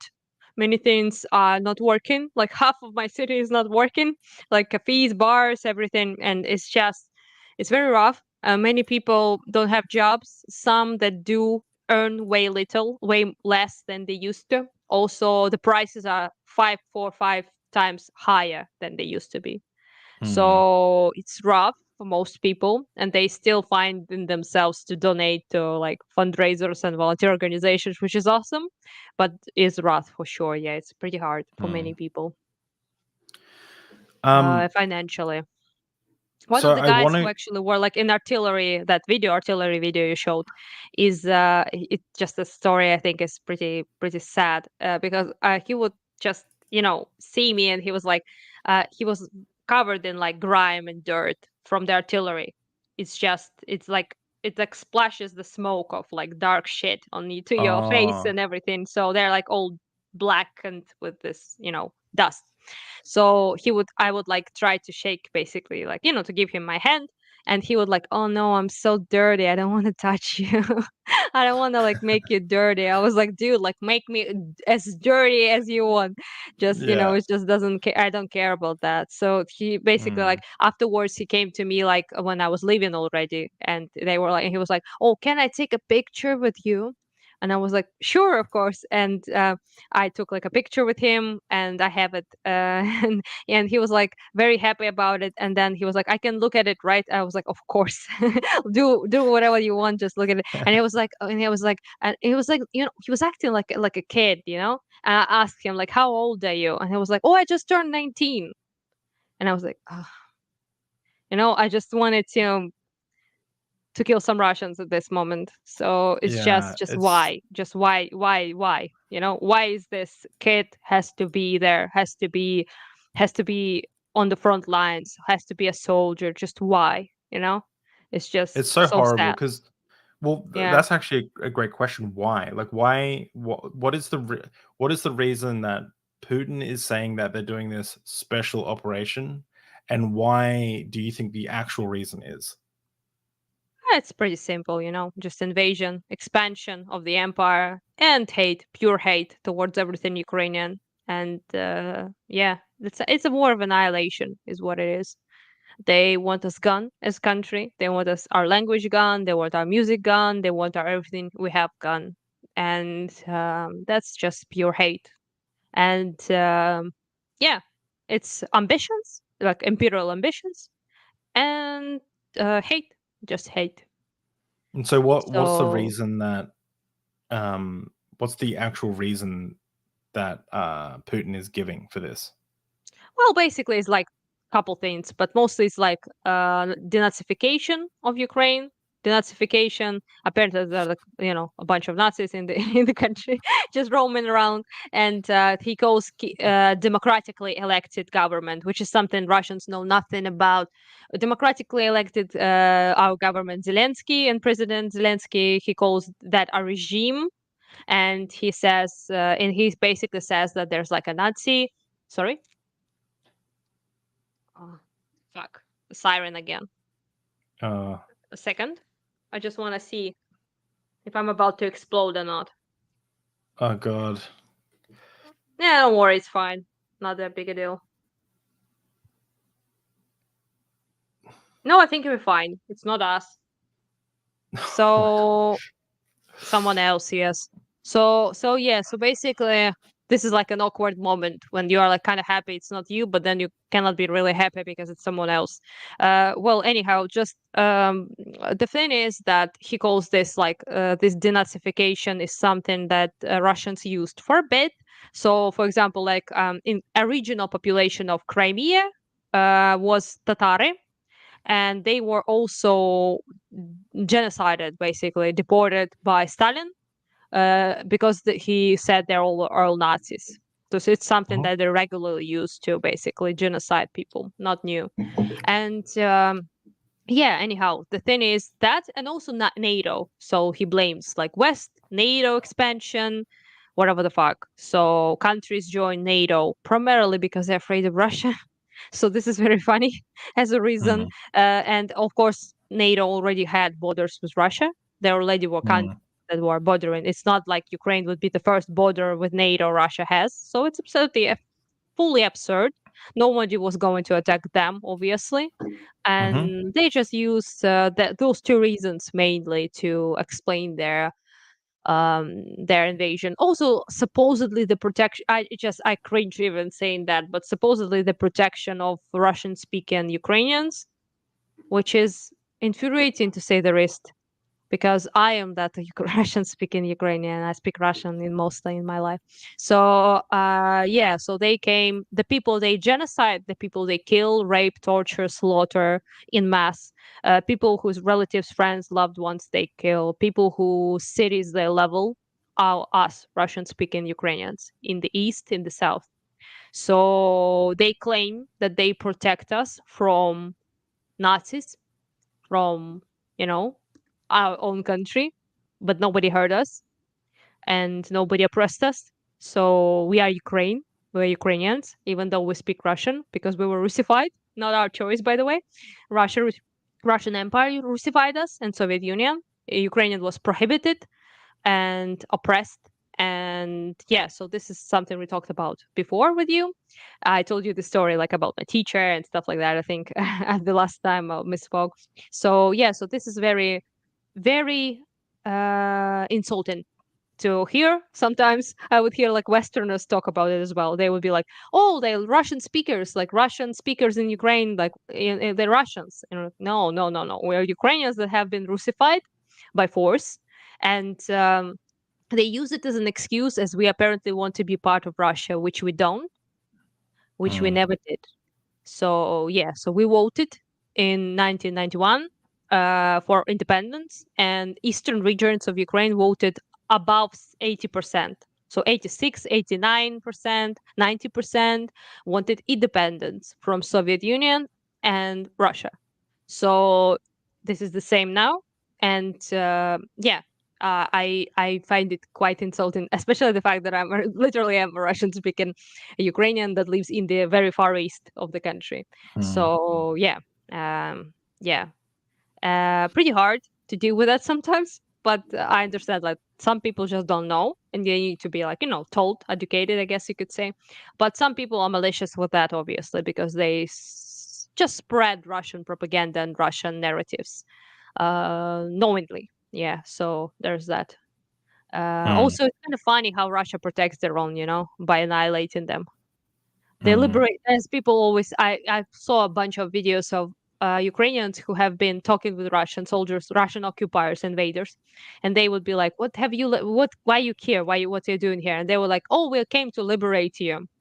And people would be like, "From what? From our houses? From our lives? You came to liberate us from life? Is what you came to do?"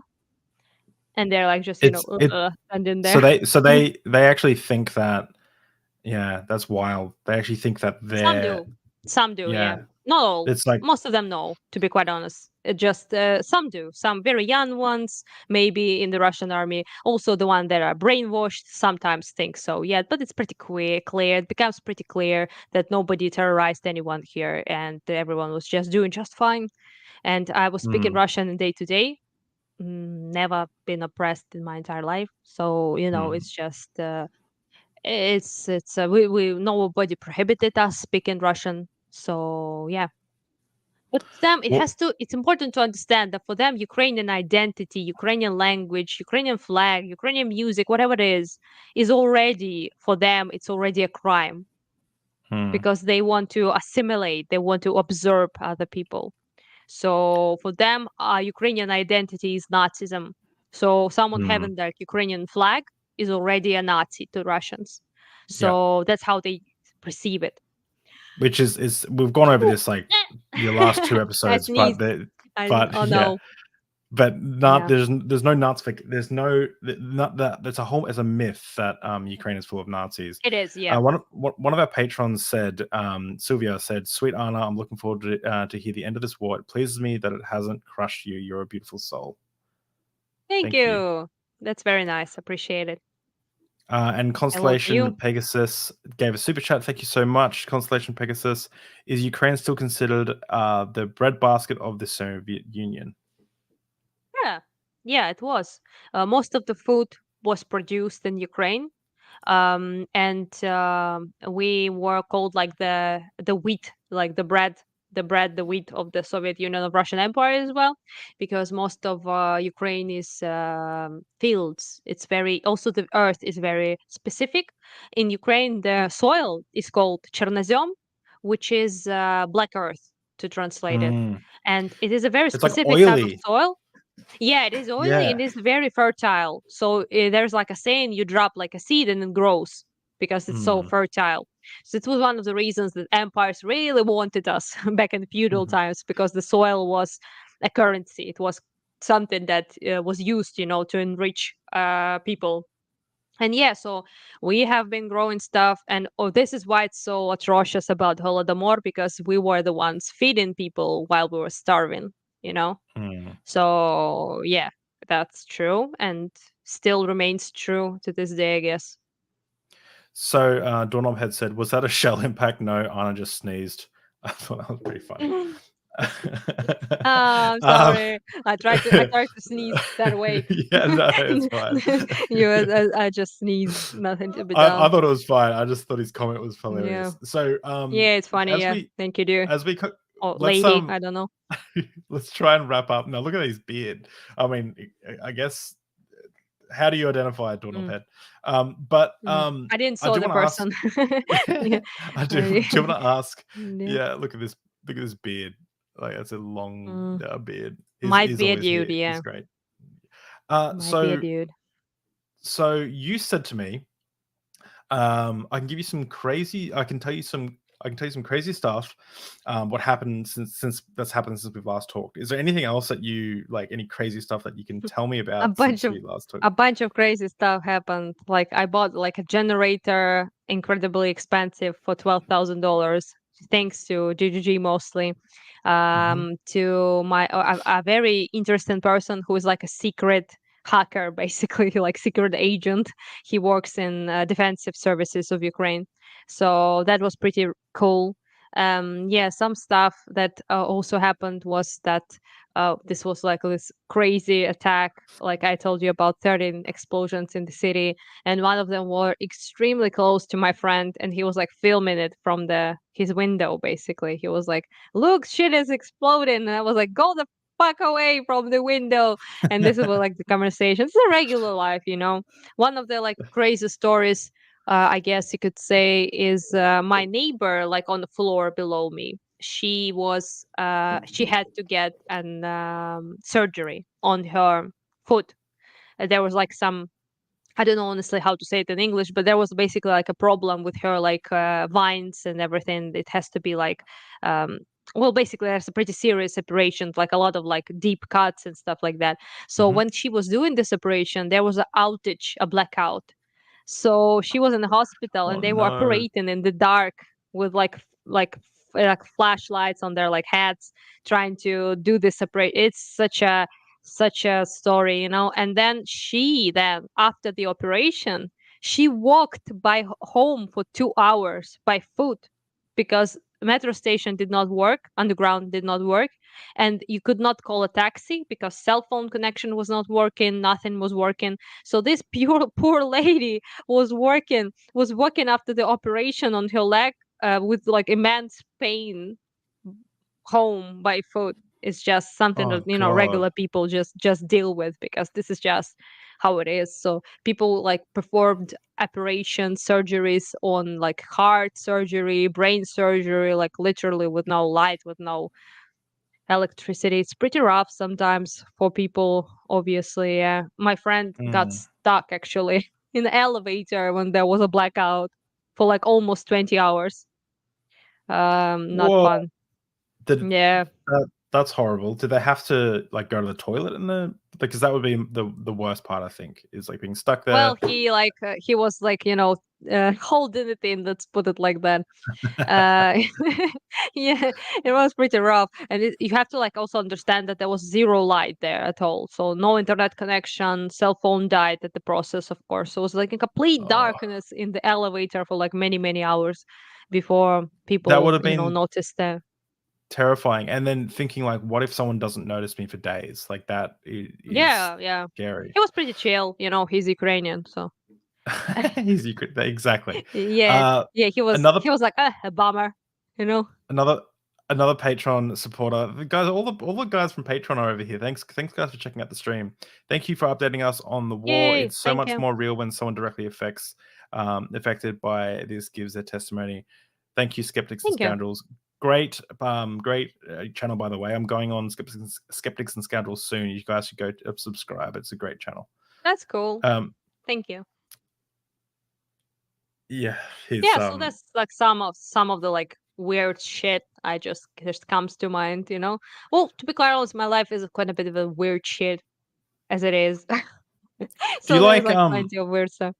You So know. like do you like what's it like in regards to like let's like are you dating anyone or like can you even think about something like that at this stage, or is it like you're just No, focusing not on the really. war? Yeah. Yeah. Well, the person I used to be with, and we have like a very strange relationship. Let's put it like that. He's in front lines now, so he Okay. is a soldier and enlisted, and I talk with him sometimes. Mhm. And we kind of had like a sort of like a breakup, but not really. It's kind of like complicated. So Mhm. this is something that I do still like quite care for him quite a bit. So I talk with him Mm. obviously, and but other than that, it's not really like the time. Not really Yeah. to find something new. Not to But say that many people do find like love and weird shit and they get married like in the middle yeah, of of like course. explosion. It's not to say that this doesn't happen, but to me, like most of my energy and work comes to volunteer work and also to, I guess, being a spokesperson at this point, you could say, like for Ukraine and stuff like that. So working Yeah. with journalists, translating stuff. Right at the moment, I am working on a translation, doing subtitles for Dylan Burns. Hello, Dylan Burns in Ukraine right now. Yeah. Dylan, but So we've been he talking on we've been talking on Discord. We're trying to get him on the channel. So when he's Yeah, it would be great. That would be great for sure. Yeah. I hope to meet him quite soon because he's in Ukraine and he will come to Kharkiv at some point, I guess. And yeah, so do quite a bit of like stuff, and no time for I guess dating stuff. Not Yeah. much. There's I remember you mentioning I think briefly, I'm not sure if it's on stream or off stream, but you mentioned like LGBT rights in Ukraine. Like, what is it like there for members of the LGBT community? Like, is it still quite conservative, or are you guys desperate for that Western degeneracy? Like, what do you which is your terminology, not mine, by the way. So It's so Russian what's it? terminology, to be honest. It's not Oh, mine. okay. That's what they call like Okay. Western degeneracy. I just joke about it because it's stupid that they call it that way. But just something part of their propaganda. But well, of course, like comparatively to like Western countries, then we are like quite traditional, and LGBT stuff is not as, but LGBT rights is not as good as they are obviously in the Western Europe and in the United States, Australia as well, obviously. So it's not as good, anywhere near as good, but it is improving and has been improving since Maidan Revolution 2014. And I am happy to say that last how do you say it, rainbow parade pride, yeah, right, yeah, so last pride I was in, I did not get beaten up for the first time. There was like there were people trying to beat us up, the protesters, but they were defended by the police, the protesters, the pride itself, so Hey, yeah, well, so things like that's good. That's like yes, some that's steps good. forward. That's definitely an improvement, like getting beaten Yeah. up is pretty based in my opinion. But yeah, of course, also I must say that this war, it's kind of like, I don't know how to even say it, but it's like accelerates the process of us getting based in terms of LGBT, because Yeah. it's hard to explain, I guess, but um the best way to put it would be like Russia is very concentrated on anti-LGBT stuff. So it's part of their like state propaganda, right? So Western degeneracy is something they generally call LGBT people like degenerate and stuff like that, which is, it is what it is, I guess. They're very homophobic, and the homophobia is like in part of their like state propaganda, anti-West propaganda. So for now, us Ukrainians, we're like anti-Russian in every regard, right? So sometimes you will talk to people who are previously very homophobic, friends of mine actually, and they would say something homophobic, right? And I was like, oh, you know what? You sound kind of like a Russian. And they were like, "Oh no way, not me! I'm not, not yeah." And I'm like, "Yeah, you do, you talk about it like a Russian would, And they were like, So "Oh no!" And basically, what I mean is, people are so anti-Russian, they don't want to be associated with anything Russian in Ukraine. So it's good for LGBT people because Russia is so homophobic. And for them to people like don't want to be associated with that, so they move away from that quite intense homophobia very quickly, because they just see it as part of this whole Russian shit they don't want to be part of. Also, many people want to be part of European Union, and that kind of requires you to be more tolerant, I guess, to LGBT people, which is also something that most people. Also, I have a crazy story, a little short story that someone I kind of know is he's enlisted. He's a gay man, and he enlisted in the army, and he's a medic. So he basically saved lives of his brigade, of his battalion comrades many times, and then he came out, which in the military is kind of like the atmosphere is very like, you should say, like masculine, alpha, the drill, like military, right? So this would be the place you would expect quite a lot of backlash to his like coming out. But they were very accepting of him and quite nice about it, people in his battalion, which is something he did not expect. But when we talked, he said that they told me that you sewed my guts like back inside me. I don't give a shit who you date or who you have sex with or whatever the fuck. So, I guess you could say war makes people more tolerant in Ukraine, at least. Yeah. Oh, that's good. Yeah, So it's pretty sweet, yeah. I have a very important question for you, and I really hope that Do go on. that someone creates some AI or fan art and send it to our Twitters for this. Okay, I'm going to ask you. Uh, What do you think? Do you think if Putin was gay, he'd be a top or a bottom? I think definitely a bottom. You reckon he's a bottom? He has, yeah, I think you he reckon has he- that energy, you know. Do you reckon he's a power bottom though? Like he controls the relationship with his Yeah, ass? yeah, Or do yeah. you think? Power bottom. Yeah. That one for sure. could be.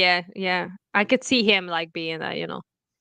Yeah, for sure. So Well, Russia. I So will Putin make is a joke right now. So Yeah. my sister and I, we invented this term. So basically, Russians cannot stop talking about gay people and anal sex. So this is something they're obsessed with. So we would generally call it the anal problem anal or problem. anal fixation. Yeah. Yeah. So this is something we would generally say to people So when they're like, what's wrong with Russian? And there is this whole talk about bomb sex, you know. And we're like, well, they just have anal fixation, you know. So if if anyone makes some fan art, and it can be not safe for work, just make sure you tweet it to me. We're going to use the hashtag Putin. Hashtag Putin is a power bottom. And then also I want to find out this. What's this guy? Is he a Kirill. Is he? Yeah. You reckon he's a power Kirill is bottom, or his is name. he a top or a bottom? Well, I don't know about Kirill. I think he's kind of like If he was gay. asexual If he was vibes. gay. Oh, he's If he was gay, asexual. then He's I'm like not gay sure. but I think asexual, like maybe. I think it's like kind of sexless, you know. Or maybe he likes to, you know, indulge in children, little boys. Who knows? You know, not gay exactly. Someone says So he's an incel. yeah. Oh, I don't know. Like maybe. Yeah. Sure. Don't know. Kirill is Okay. a piece of work for sure. Yeah. Well, Putin is a power bottom. Send your fan art in. We'd love to see it. Well, I'll speak on behalf of myself anyway. I'd love to see it. So, Constellation Pegasus, thank you again for the super chat. How many Jehovah's Witnesses in Ukraine, and have you ever seen the Kingdom Hall? I don't know how many of them are, to be honest. I saw, I think, some. They came knocking on the doors as they usually do, but I don't think it's like very huge. I might be wrong, by the way. I'm not sure, but yeah, My some people favorite thing about would come. Some people would come to like knocking on doors to Jehovah, and they would be like, "Oh, do you want to like see the light and shit like that?" You know. And I was like, "Ah, no, I don't want to. Sorry." I would just close the door. So my yeah. Jehovah's Witnesses have the best art of any religion, I think. Like they've got like, look at all this. It's just weird, and like I Jesus see. on the stake, because Jesus didn't die on the cross. You have to remember, oh, we're meeting everyone in heaven again. Yay, everything's good. Like it's wild. Yeah. Yeah. Pretty much. They're treated kind of like a sect in cult, I guess you could say, in Ukraine. So most people think they're a bit cuckoo, you know. No offense to anyone, Yeah. just how it is. Yeah. No, I don't think it's offensive at all. I don't think any Jehovah's Witnesses watching this stream, to be honest. I've Sorry asked if a you bunch do. on. I've asked a bunch Just on, saying, but you know? I don't think they're allowed to. I really don't think they're allowed to come Oh, on, because yeah, maybe. yeah. I remember like gives one bad time vibes. there was like I think it was maybe Jehovah or maybe some other like type of sect, I don't know. So basically I opened the door and I was like shaved, my hair was shaved like fully, like, you know, and I was wearing like those very huge earrings and shaved hat, and I was wearing very little.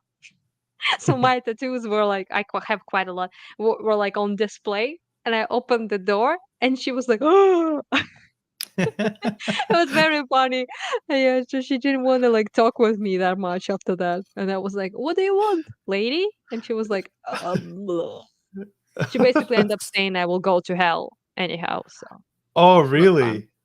Yeah. Oh, I was like, have oh, okay, fun. well, I was like, if you are not there, then it's a good place. So Yeah, exactly. yeah.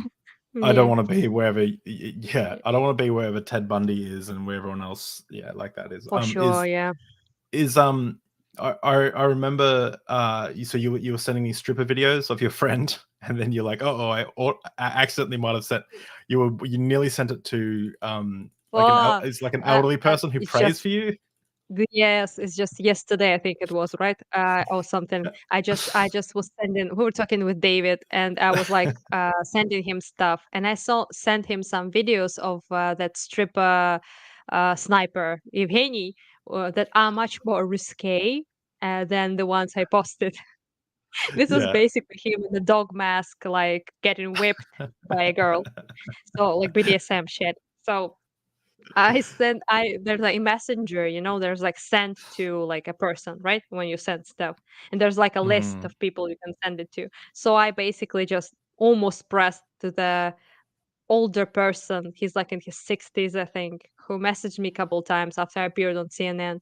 And he's like, I'm praying for you. May Jesus protect you. And like I'm praying for you. I'm praying for you. Is Which is nice, of him. oh But yeah, it's just I yeah, it's guess. just I I basically nearly sent that person instead of David. I nearly sent him my sniper stripper friend being whipped in a dog suit. It's just could have been a disaster, but we dodged that Yeah. bullet, thankfully. Yeah. So talking about going on CNN, you've been on CNN, interviewed by oh my gosh, I've forgotten his name. What was his name again? Sorry, Anderson Cooper. Addison Cooper. Yeah. So you've been on CNN like multiple times, which is really cool. Yeah, But 5, I one think. thing, 5. Wow, that's so cool. So one of the things that Yeah. I find super interesting is like I get so much shit online on Twitter for having a Ukrainian flag in my bio. Like I'll be talking about something completely irrelevant, and then someone will say, "Oh, classic Ukrainian flag," and I'm like, "Are you kidding me, dog? Like, do you know?" And I just reply to them always like, "Oh, too much Fox News," and then they just stop replying. But yeah, it's amazing what Yeah. Fox News is doing to a generation of people. Oh, My you know gosh. what? About Fox News, actually funny. When I appeared on CNN a couple times, right? I got a lot of messages on Facebook from like boomers, basically, from like older people messaging me, and they were like, one of the guys were like a Trump supporter person and from United States, and he was like, "Why do you go on those like communist CNN like shows?" And I was like, it's not communist. Whatever you're smoking, it's not communist. So, but he was like, "Why do you go on those communist shows? You should go on Fox News." And I was like, "Do you even know what they say about my They're country?" both. I don't think Constantly, like it's I just I so don't watch weird. I don't watch either. Like I don't watch any news at all. But I know Mhm. CNN is has its own issues for sure. But Fox News, especially the opinion pieces with like who's that like Yeah, it's just that what I dishonest would little what I would worm talk what's his Tucker name, the Carlson one. Yeah, oh god, he's just like or Hennessy. he's like his face where he does the like he pretends to Yeah, be Tucker confused but Carlson. he's not. Oh That's god, I like fucking he's like hate it. Yeah, he's like, "What are you? I'm that face. confused. I'm confused." Like it's so like it makes me want to like Yeah, headbutt that a face. wall. Yeah. Like I get so angry. Yeah. It's just so funny that this person, the Trump supporter person, he himself did not know what his side is talking about.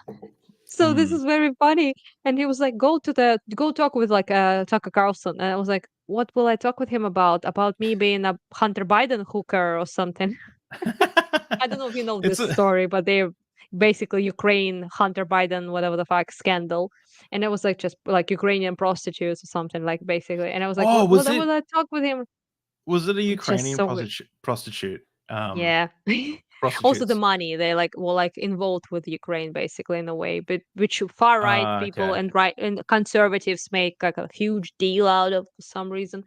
Yeah, Is it's just very is strange. But is prostitution and pornography legal? Like to create and consume?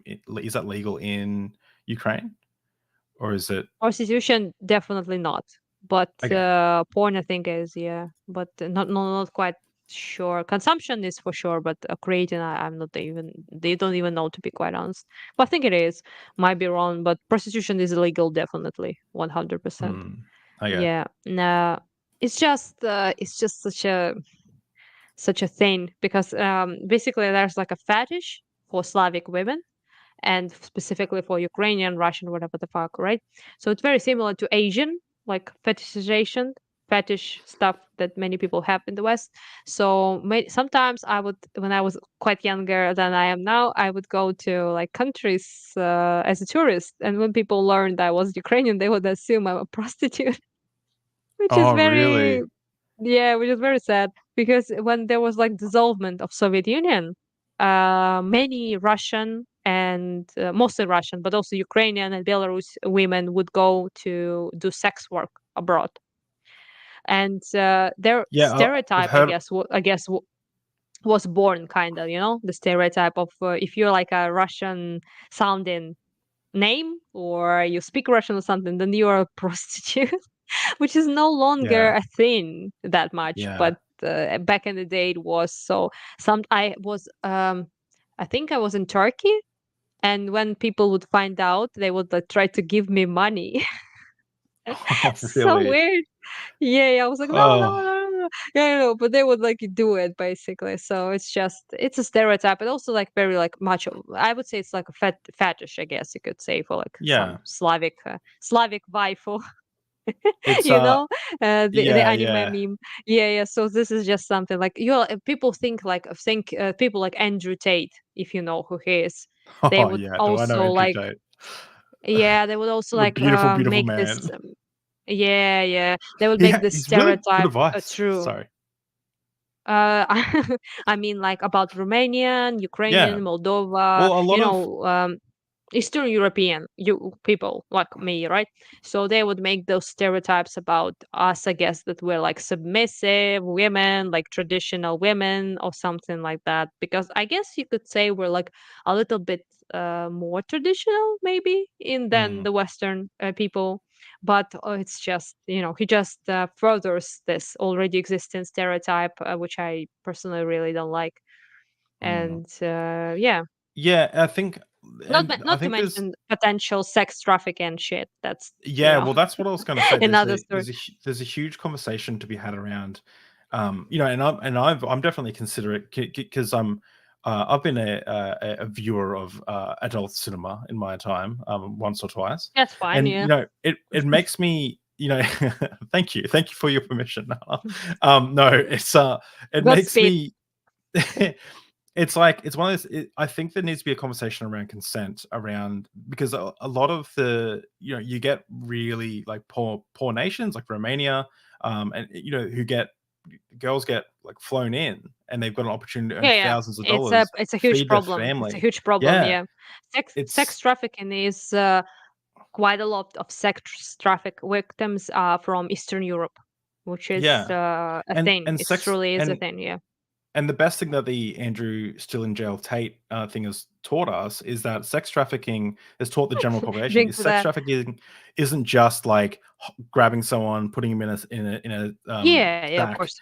Hessian sack, and then throwing him in a Mhm. van and taking away. It's like there's different levels of sex trafficking, and the same way that rape isn't always like holding someone down and penetrating them. It can be like different forms Yes.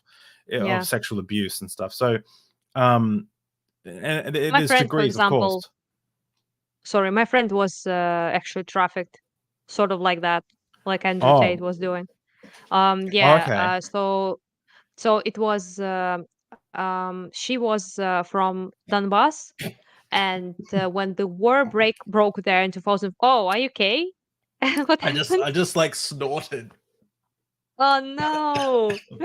Oh, It's all poor good. David. Sorry. Yeah, it's just mine is Yeah, so unbelievably peachy. By the way, yeah, it's very mine's not very. peachy at all. Mine's like very dry. Oh, that's But bad. so Mine I is was super this tasty and I wasn't peachy. laughing. Hill is saying I was laughing at your I'm not laughing. I want to hear the story. I did not think you were laughing at my friend being Okay. sex trafficked. It's so Yeah, good. so what Yeah. happened with what happened to your friend? So basically, what happened is I met her in the university. and she was from Donbass. Most of my friends are by accident, I guess. So she basically, Russia invaded her, in 2014. So back in the day after revolution, and she escaped and she decided to stay in Kharkiv because her town was occupied by Russia, and she had very, I would say, like quite a lot of problems in terms of like escaping and no money. Her family was, her couple of her sisters were like trapped there in Donbass, could not escape. Her father was actually a Russian sympathizer. He just enlisted in Russian army basically, so she like hated his guts basically. He was like an alcoholic Too much Fox dipshit, News. but Yeah. yeah, but yeah. Most likely he watched Russian news, yeah, but Yeah. anyhow. Yeah, so he basically, it was a pretty horrific time for her. So she then decided to stay in Kharkiv, but she had some strong financial issues because a couple of her sisters she managed to get out of there, and they were young, very young, so she supported them and her mom and herself, and she didn't have money. So eventually she decided to basically be like sort of like an escort because just the circumstances, And Yeah. she then was basically invited to Turkey to be like kind of like not doing sex work exactly, but being like what basically like rich dudes hanging out in like restaurants, and she's like there, make just entertaining them basically. It was Mhm. she was promised, but ended up being way more than that. Ended up Yeah. being sex work. Yeah, so she got stuck there for some time and was quite abused, and then she managed to escape back to Ukraine, which was not Yeah. good. But basically, this person who gave her this job, they used like people like that, like Ukrainian women who are very desperate, who escaped war zones and stuff like that, to just delude them and use them to get money and stuff like that. So yeah, so this is pretty common, unfortunately. It's not one of it's something to mention too. I don't know exactly about that situation, but it's not necessarily that they like get them in a room and say, okay, now you're here, you have to perform these actions or you're not allowed to leave. It's like, well, how are you going to get back? We haven't bought your plane ticket, and Hmm. you need to earn money to be able to pay for it, and like what are you going to Yes, do? Like, yes, it's essentially taking yeah. away all other options, like taking away options. So it's like they could essentially like go through a So tremendously there's hard like time in their life, or they could just have sex quickly. Yeah, there's it's a lot of disgusting. coercion. I think coercion is the word, because it's just first of all she wanted to leave, but she couldn't afford the ticket. I know it's something many people just don't understand, but we're poor, so Ukraine Mm. generally. So you could not afford a ticket. And they say, oh, you have to pay us back for flying you here, right? And they would like, Oh, also, this there was like wow. this. Yeah, yeah. So there was also Yeah. like this element of her. She was like, they were like trying to, oh, you could earn money. You could earn money like that, and you can support your sisters and your mother. So they like would, exploiting her situation sometimes. And she was like, Yeah. well, all I want is for them to, to have food, to have like clothing, and to have that. And if I have to do this to support them, then I guess I would. Yeah. And And yeah, they so get this is paid just very, they'll get paid like, $500 to $1,000 or whatever, and but you US. have to understand that this is a lot for But Ukrainians. that's So that's this a is a very ton of money. But then they'll make yeah, yeah. hundreds of thousands of dollars of those clips. So yeah, there Hmm. needs to be. I advocate, like we had Nicole Mitchell on the podcast recently. She was a pastor turned porn star, and which Oh, I is like see. a wild dichotomy. Interesting. Yeah, Yeah. it's you don't normally see it going that way, but she says she returned home to her sexuality, and I think that, like, from church, and I think that there isn't a healthy way to create and engage with pornography, and I think that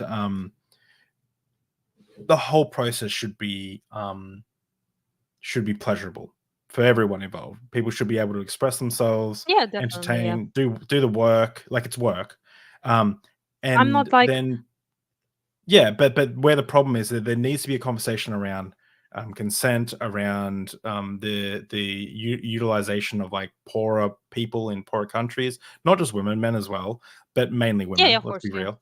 Mhm. So it's like, so like there needs to be a conversation, and it's something I've been thinking a lot about, and it's probably something I will have more people on in the near future to talk about that, because it's definitely something that I've considered about the morality of consuming Yeah, certain types of I guess pornography and things like that. I'm more like, I guess you could say progressive than your average Ukrainian. They give it away, but I am not like anti-porn is what I mean. So I don't have like any like, I don't think it's like a stigma or something like that. But there is issues with that, obviously, and especially it concerns like countries who are like very poor, and people tend to exploit, like Andrew Tate did, exploit women from very like poor countries. So it's pretty big issue and interesting to talk about for sure. Doesn't have to be awful, obviously. For example, I had a friend who was a Ukrainian Romanian. He was half Romanian, half Ukrainian, and he went to Czech Republic to do a porn. And he's very happy about it. He lives in Prague and everything is lit.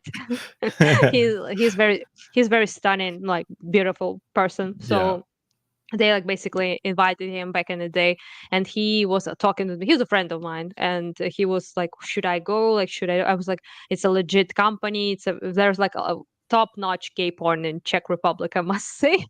Yeah, well, It's Czech like Republic just produces like the most porn out of like anywhere. I think it's like, yeah, they it's wild. do that thing. I like Czech Republic. It's my favorite Yeah. place to be. Prague is my amazing. favorite city. So Oh, yes, it's amazing. Praha is it's a great city. Yeah, but anyhow, point is that he went there to work there, and I chatted with him quite a bit, and he's very happy, like with his experience, and everything is great, and he's like living the life, you know. Do you say he's doing Yes, gay porn? Yeah. This don't ask me why I'm such a porn historian, by the way. I just feel like I know all these statistics. This is the clip of Nicole watching her old preaching videos. Porn historian. Yeah. But this is Nicole. She's the pastor turned porn star. And but yeah, I see. The one you told me about. Yeah. yeah. He's I think the company he worked with is Bellamy, I think, or Bellamy, something like that. Bellamy, I think. It's a very like prominent company in Czech Republic, I think, that does gay porn, like very high budget shit as well. Well, also, if they all anyone look like uses some of their supermodels. uses some of their scenes to create the AI art of Putin as a power bottom, make sure you let us know in there. Yeah, my friend. If anyone actually does that, I'm gonna laugh. It's gonna be like my screensaver on my phone. Like it'll be the funniest thing I've ever seen. That person who's a friend of mine. He's been there for quite a while also, but he actually considered returning to Ukraine to enlist, basically, but ended up not like doing it, which I think is kind of good because he's not a war person. Not like anyone is a war person, obviously, but it's just definitely not his jam. Let's put it like that. So So anyhow, it's just sometimes it's fine. I mean, but there are things like what my friend experienced, which was abuse, coercion, and basically very shitty situation she could not get away from. So so there's also that side of the sex work and sex and porn industry as well. So both should be, I guess, considered. Yeah, for sure. And there needs to be like a conversation around it. I want to, just as we kind of wrap up this this conversation. Not on porn. I hope. No. we can talk about porn as long as you want. I don't care. But I don't mind. But I got some. Where are you in the bottle? Mine is almost done. I'm like halfway through, to be honest. Look! It's done. It's done. Look, I'll be honest. Like I'm not keeping up. But one, this isn't. You're not keeping up. This isn't the nicest one. But also, like, to be real, like I'm getting quite sick of being drunk in the mornings. Like tomorrow morning, I'm drinking straight tequila and worm salts with the Dr. Kyle Smith. Like I'm just so I'm getting sick of being drunk all the time. I will So tell you anyway, like a little bit of a inside info. Basically, I message like David sometimes, and when I message him, and I'm no, like, no, and he's no, like, no. "Oh, I'm drunk," and I'm like, "So as per usual." So he's like basically drunk. No, This job that can is turn him into alcoholic. that is a dishonest Yeah. framing. What actually No, no, happens no, no. is It's true. what It's true. no, what actually happens is I message you when I've Mm. been drinking, and I think what happens is because my Oh, favorite thing to do is to drink alone and play video games and listen to like Destiny or like base, something, right? That's what I like. Yeah, I base. just like listen to something and I'm just like playing video games, drinking, and then but usually what happens is I'll get really happy or really emotional, like not really emotional actually. I get a little bit emotional, and sometimes, like I said, I care about you a lot. You're your friend, and I think about you. And I'm like, fuck. Oh, I hope I wonder how Anna's doing because it's my time to like that's cute. decompress, and then I'll like go on your Twitter and I'll be like, oh shit, you're doing some cool stuff, and then I'll message you. But it's usually when I've been It's drinking, so cute. that's like yeah, it's not cute.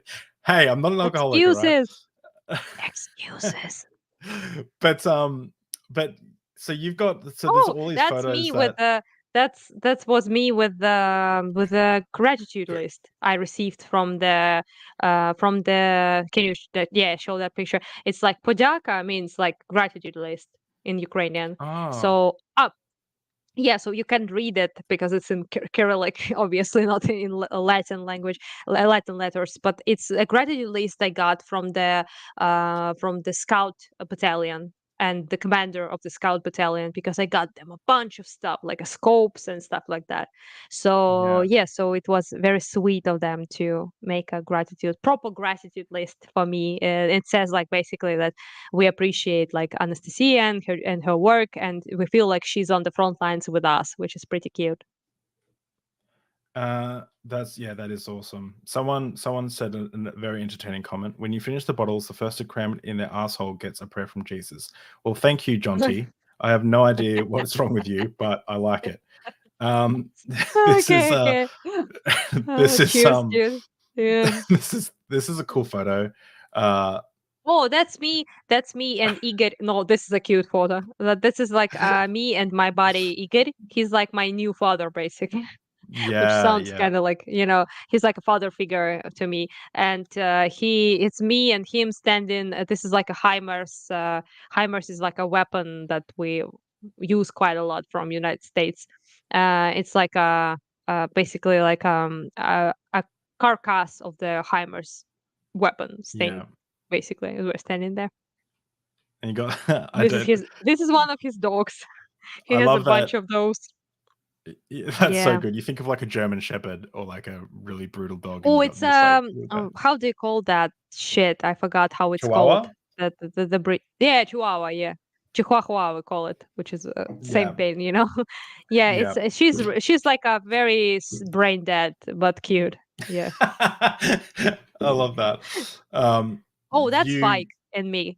That's my with buddy whose daughter was freaking out. I told you about. She was screaming like, "We're going to oh, die. We're going." That's his daughter. Yeah, he's oh, my that's so very sad. close friend of mine, like Azerbaijani Ukrainian. He's a volunteer as well, so I mostly work with him now. And he and I am holding drone there, like we bought for the army. There's Yeah, that's the drone. Yeah. this is some all your stuff. And guys, just a reminder: if you go to Anastasia's Twitter, which is linked wrong in the chat because you recently changed your name, but let me Yeah, just post Ukrainian it Anna. again. Yeah. This is the So, nickname basically DGG gave me. Like Steven also would call me like that. He sucks Ukrainian at Anna. pronouncing my name. So he would say like Ukrainian Anna or Ukrainian Yeah. girl or Ukrainian woman or whatever the fuck. So I just basically played on that and called myself Ukrainian Anna is how they call me. So I Well, decided like why not, I This is me and also we got and his doggo, like couple that's doggos. that's so good. Yeah. I am not a I can't pronounce your name, but I still won't. I still continue to try. You can. Not the worst. Oh, that's me in Saltivka, which is a region in Ukraine that was, or in Kharkiv, in my city, that was destroyed thoroughly. There's almost 500,000 people live there, and now they're all had to leave their houses. Oh, Oh, jeez. that's me with the dudes. The Yeah, this dudes. person that's on the left from me is like is incredibly cool. Oh, that's me in the HIMARS. Yeah. So yeah, so that's so cool. Yeah. Oh, that's You me and the with the stupid dogs. dogs. Yeah, that's eager dogs. I love Also that. in the I love these country. photos you Yeah. got. That's so good. Yeah. I was freezing. Flowers. Oh, What are that's these? my birthday. That's my Oh, birthday. I got flowers. Yeah. I remember seeing a post of and you're very active on Twitter. I remember seeing a post of I think it was your Yeah. mum's birthday, and I was No, like, that's and mine. That's my birthday. yeah, this is your birthday, but I remember seeing a post about your Mm. mum's birthday, and I was like, Oh, yeah. tell your mum, like, I love your Yeah. mum. She just seems like such a nice person, Thank and she's you. gone through so much. Yeah. Yeah, we'll tell her. Oh, that's me and yeah, the guys. This is the first quad bike we bought. Yeah. And actually the guy that's standing near me, Bogdan, he got injured recently, but he's fine now. Yeah. Oh, And Dylan. there's Dylan, Dylan Igor and Burns. me. Yeah. Yeah, He's cute. he's The guy with I the good just re- hair. Yeah. yeah, I love Dylan. He's a cool dude. Oh, you You got need some to more show stuff the there. cute thingy. Show Yeah, the so cute thingy. I was going It's the to, most yeah. So I was going to end on that actually. So, you were actually so much. You were so much like, no, this is the most important image we need to show of this whole thing. We got like, war footage and all this stuff. And you're like, no, this is the image that you need to show. And I was like, okay, so Yeah, this is the definitely. last Yeah. image we'll show. Yeah. Oh, yeah. So I love that. That's me. You're like, for I you, it's actually, like so much money, right? Because obviously you got in Ukraine, you're not super rich, and you're like, I don't care. I got to get a Destiny plushie because Destiny has helped yeah, you. I actually bought it. It's like on with my own money that I got from my work with journalists. I worked for the Economist journal, and I got some money for them, and I bought Destiny's plushie for myself as a New Year's gift. And yeah, he's cute, and he's with me right now. It was New Year's, as you can see, the tree and stuff. So Yeah, I bought myself a present to support my favorite streamer. Yeah, yeah, because he did so much for me. Yeah, it's just pretty. I'm super grateful, to be quite honest, because it's just not him. Like he didn't give me any money, but his community did. So he allowed me on his platform, and DGG supported almost all my volunteer work. So pretty much forever grateful. Yeah, and I do. I wanted to have some kind of like a token of that.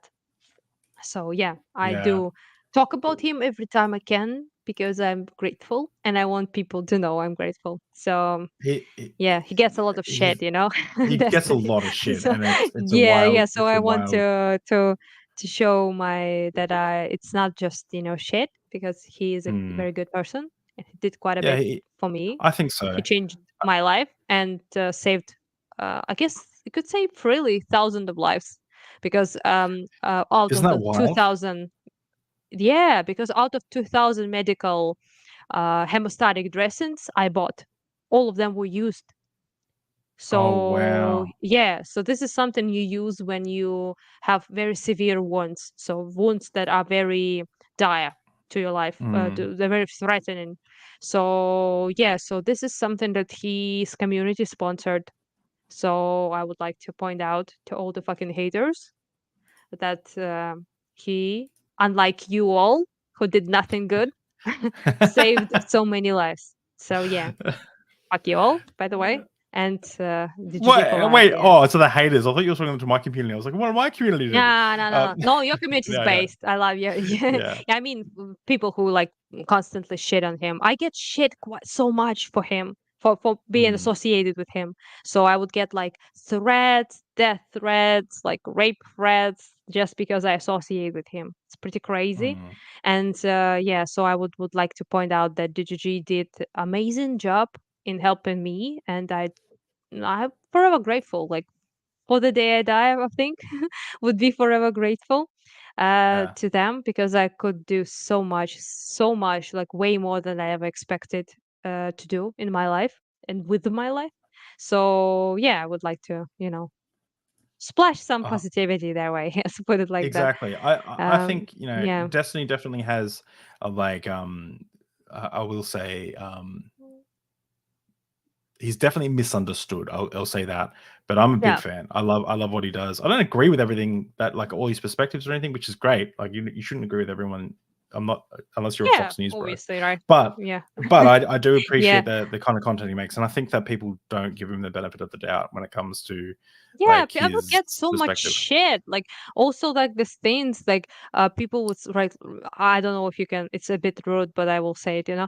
People would say like, "Oh, he only like talks with you because he wants to fuck you and stuff like that. He wants to get in your pants." Just so disgusting. He never did anything like that. I mean like Mm. well we talk sometimes obviously, but it's just he he asked nothing from me. Like he Well, gave he me like a lot and he asked for nothing. So it's just very I don't know, just pisses me off. yeah yeah Pisses me off. exactly. Yeah. Just yeah. Well, Yeah, I do consider him to be quite influential in terms of my life, you know, how I managed to help people thanks to his community, but it's just has been nothing but, you know, kind and good to me. So it's just did, did you know about yeah. Destiny before you were introduced to him? No. I mean, Yeah. I only found out that there was like such a thing as political like streamers, YouTubers Yeah. and Twitch and stuff Yeah. like that only after I started to just research what people are saying about Ukraine basically. So I stumbled Yeah. upon none other than Hassan Piker and Oh, I was not pleased. I he's was not another pleased. beautiful man. Yeah, not Sarcasm. pleased with his take with his No. takes. Let's put it like that about Ukraine. So afterwards, I started researching, and maybe there's other people. So I came into contact with Dylan Burns like that. So I, messaged him and told him like, if you want to come to Kharkiv, then I will be, your guide and will show you stuff. And that's why how we became, friends and stuff like that. But I also like discovered people like Destiny, like Bosch and Adam something, Loner Box, who I talked with 2 times. I think he's my favorite lefty. I like him a Yeah. lot. So yeah. So basically, You people had a like that, conversation with and not so erudite as well, which is pretty cool. oh yeah, not so erudite. Yeah, she's very lovely person and Mm, very like empathetic, intelligent, and a great interview. She and I like gave an interview basically on her channel a couple of times. So yeah, basically like I discovered all of this like internet thing. I was not an yeah. internet person at all. I didn't have Oh, any like social media before and war. it's So this is why I'm trying to explain to you. You just need to do a dance on just a couple of videos of you dancing on Russian. It doesn't have to be a tank. It can be yeah, like a no, Russian, no. like Yeah. Russian, like a fleed something or something. Just it just send it to me. I'll set you up an account. I'll do it all. I'll It wait will for it will you, change the David. war.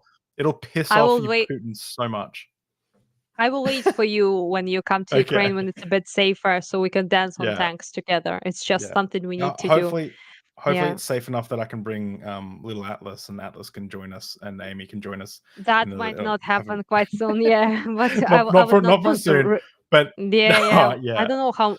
I don't know how long this war will be, So I try not to think about that much. But it is Mm. what it is, and yeah, I think when it's all good and safe, then you're welcome. But for now, stay in Oh, Australia. I'm not bringing Yeah, it back. yeah, I won't even put my life at yeah. risk that Of great course, you're because like a father and a since baby and getting stuff. since Yeah, getting yeah. Of Atlas because I course, just that I love that little nugget so much. But of um course. Yeah. No needs but to yeah, risk I your life mean, for this. Yeah. 100%. I don't see. Once this war ends, I'll definitely be over there, Hmm. saying hello and continuing the friendship. But so Anna, thank you so much for coming on Deep Drinks. I really appreciate it. It's Thank awesome to you have for you on. having me. We got to keep up these quarterly drinking sessions. Um, for I those hop who, on your like charity stream thing for sure because I, yeah, you know, well, love you, man. Well, Yeah. the charity stream is all for you at the moment. I'm trying to get some other charities to come along as well. Yeah, I know you Some told people me that like Uganda. Yeah. yeah, and yeah, we're going to be having a lot of fun. It's gonna be awesome. It's a big thank you to everyone who got me to 1,000 subscribers, which I really appreciate. For those who don't know, Yay! Good job. the channel I mainly do religion, philosophy, and science. We had a panel of 5 PhDs talking about does the Bible condone slavery, which that was a wild one. And so tomorrow morning, tomorrow, whatever, about the same time tomorrow, we have interview with this doctor, Kyle Carl Smith, sorry, the author of this book, Cult of the Dead, A Brief History of Christianity. It's about the martyrs of Christianity. It's pretty cool. So thank you so much, Anna, for coming on. Is there anything else you want to say before we finish up? I need to finish this. I think it would be good. Entire bottle done. But anyhow, I am really grateful for everyone who, listened and stuff like that. If you want to donate, go to my Twitter account. And yeah, I would pretty much that's about it. Support David. He's awesome. He's lovely. And My favorite send Australian. all your money. Send all your money to Anna. But if you can support me as well, great. Yeah, Become a support David. YouTube member, and your comments will pop up. D, thank you so much. You're also a Patreon supporter. Thank you so much, D, for joining the stream. I really appreciate it. Thank you, Skeptics and Scoundrels as well. You're also a Patreon supporter. I really appreciate. To some people. I'm trying to do this full time. So the more support I can get, the better. Yeah, get more support David. He's awesome. Continue to get awesome guests. Yeah. What were you saying? Sorry. I just wanted to say that I talked to quite a bit of people at this point with interviews and stuff like that, and I think the one you still remain to be one of the absolute best, loveliest people I talked with. So I would appreciate anyone supporting David's channel so he can do it full time, because he deserves it. His content is great. He's a lovely person, and he's a cute baby. So support him. Thank you. Hey, I'll take that, and I'm going to clip that, Yeah. and I'm going to post that on Twitter so everyone can know, and I'll tag all the people I want to interview. Thank you so much, Anna. Yeah, it's great to hear from you. Guys, make sure you follow her Twitter and send her all your money. Don't pay for your mortgage. You don't need to this month. It's all good. But no, seriously, anything you can help. Anything you can do can help a lot. Just only if you have spare money. Yeah, we will end on the Purity Culture panel trailer, which is coming up. See you guys soon.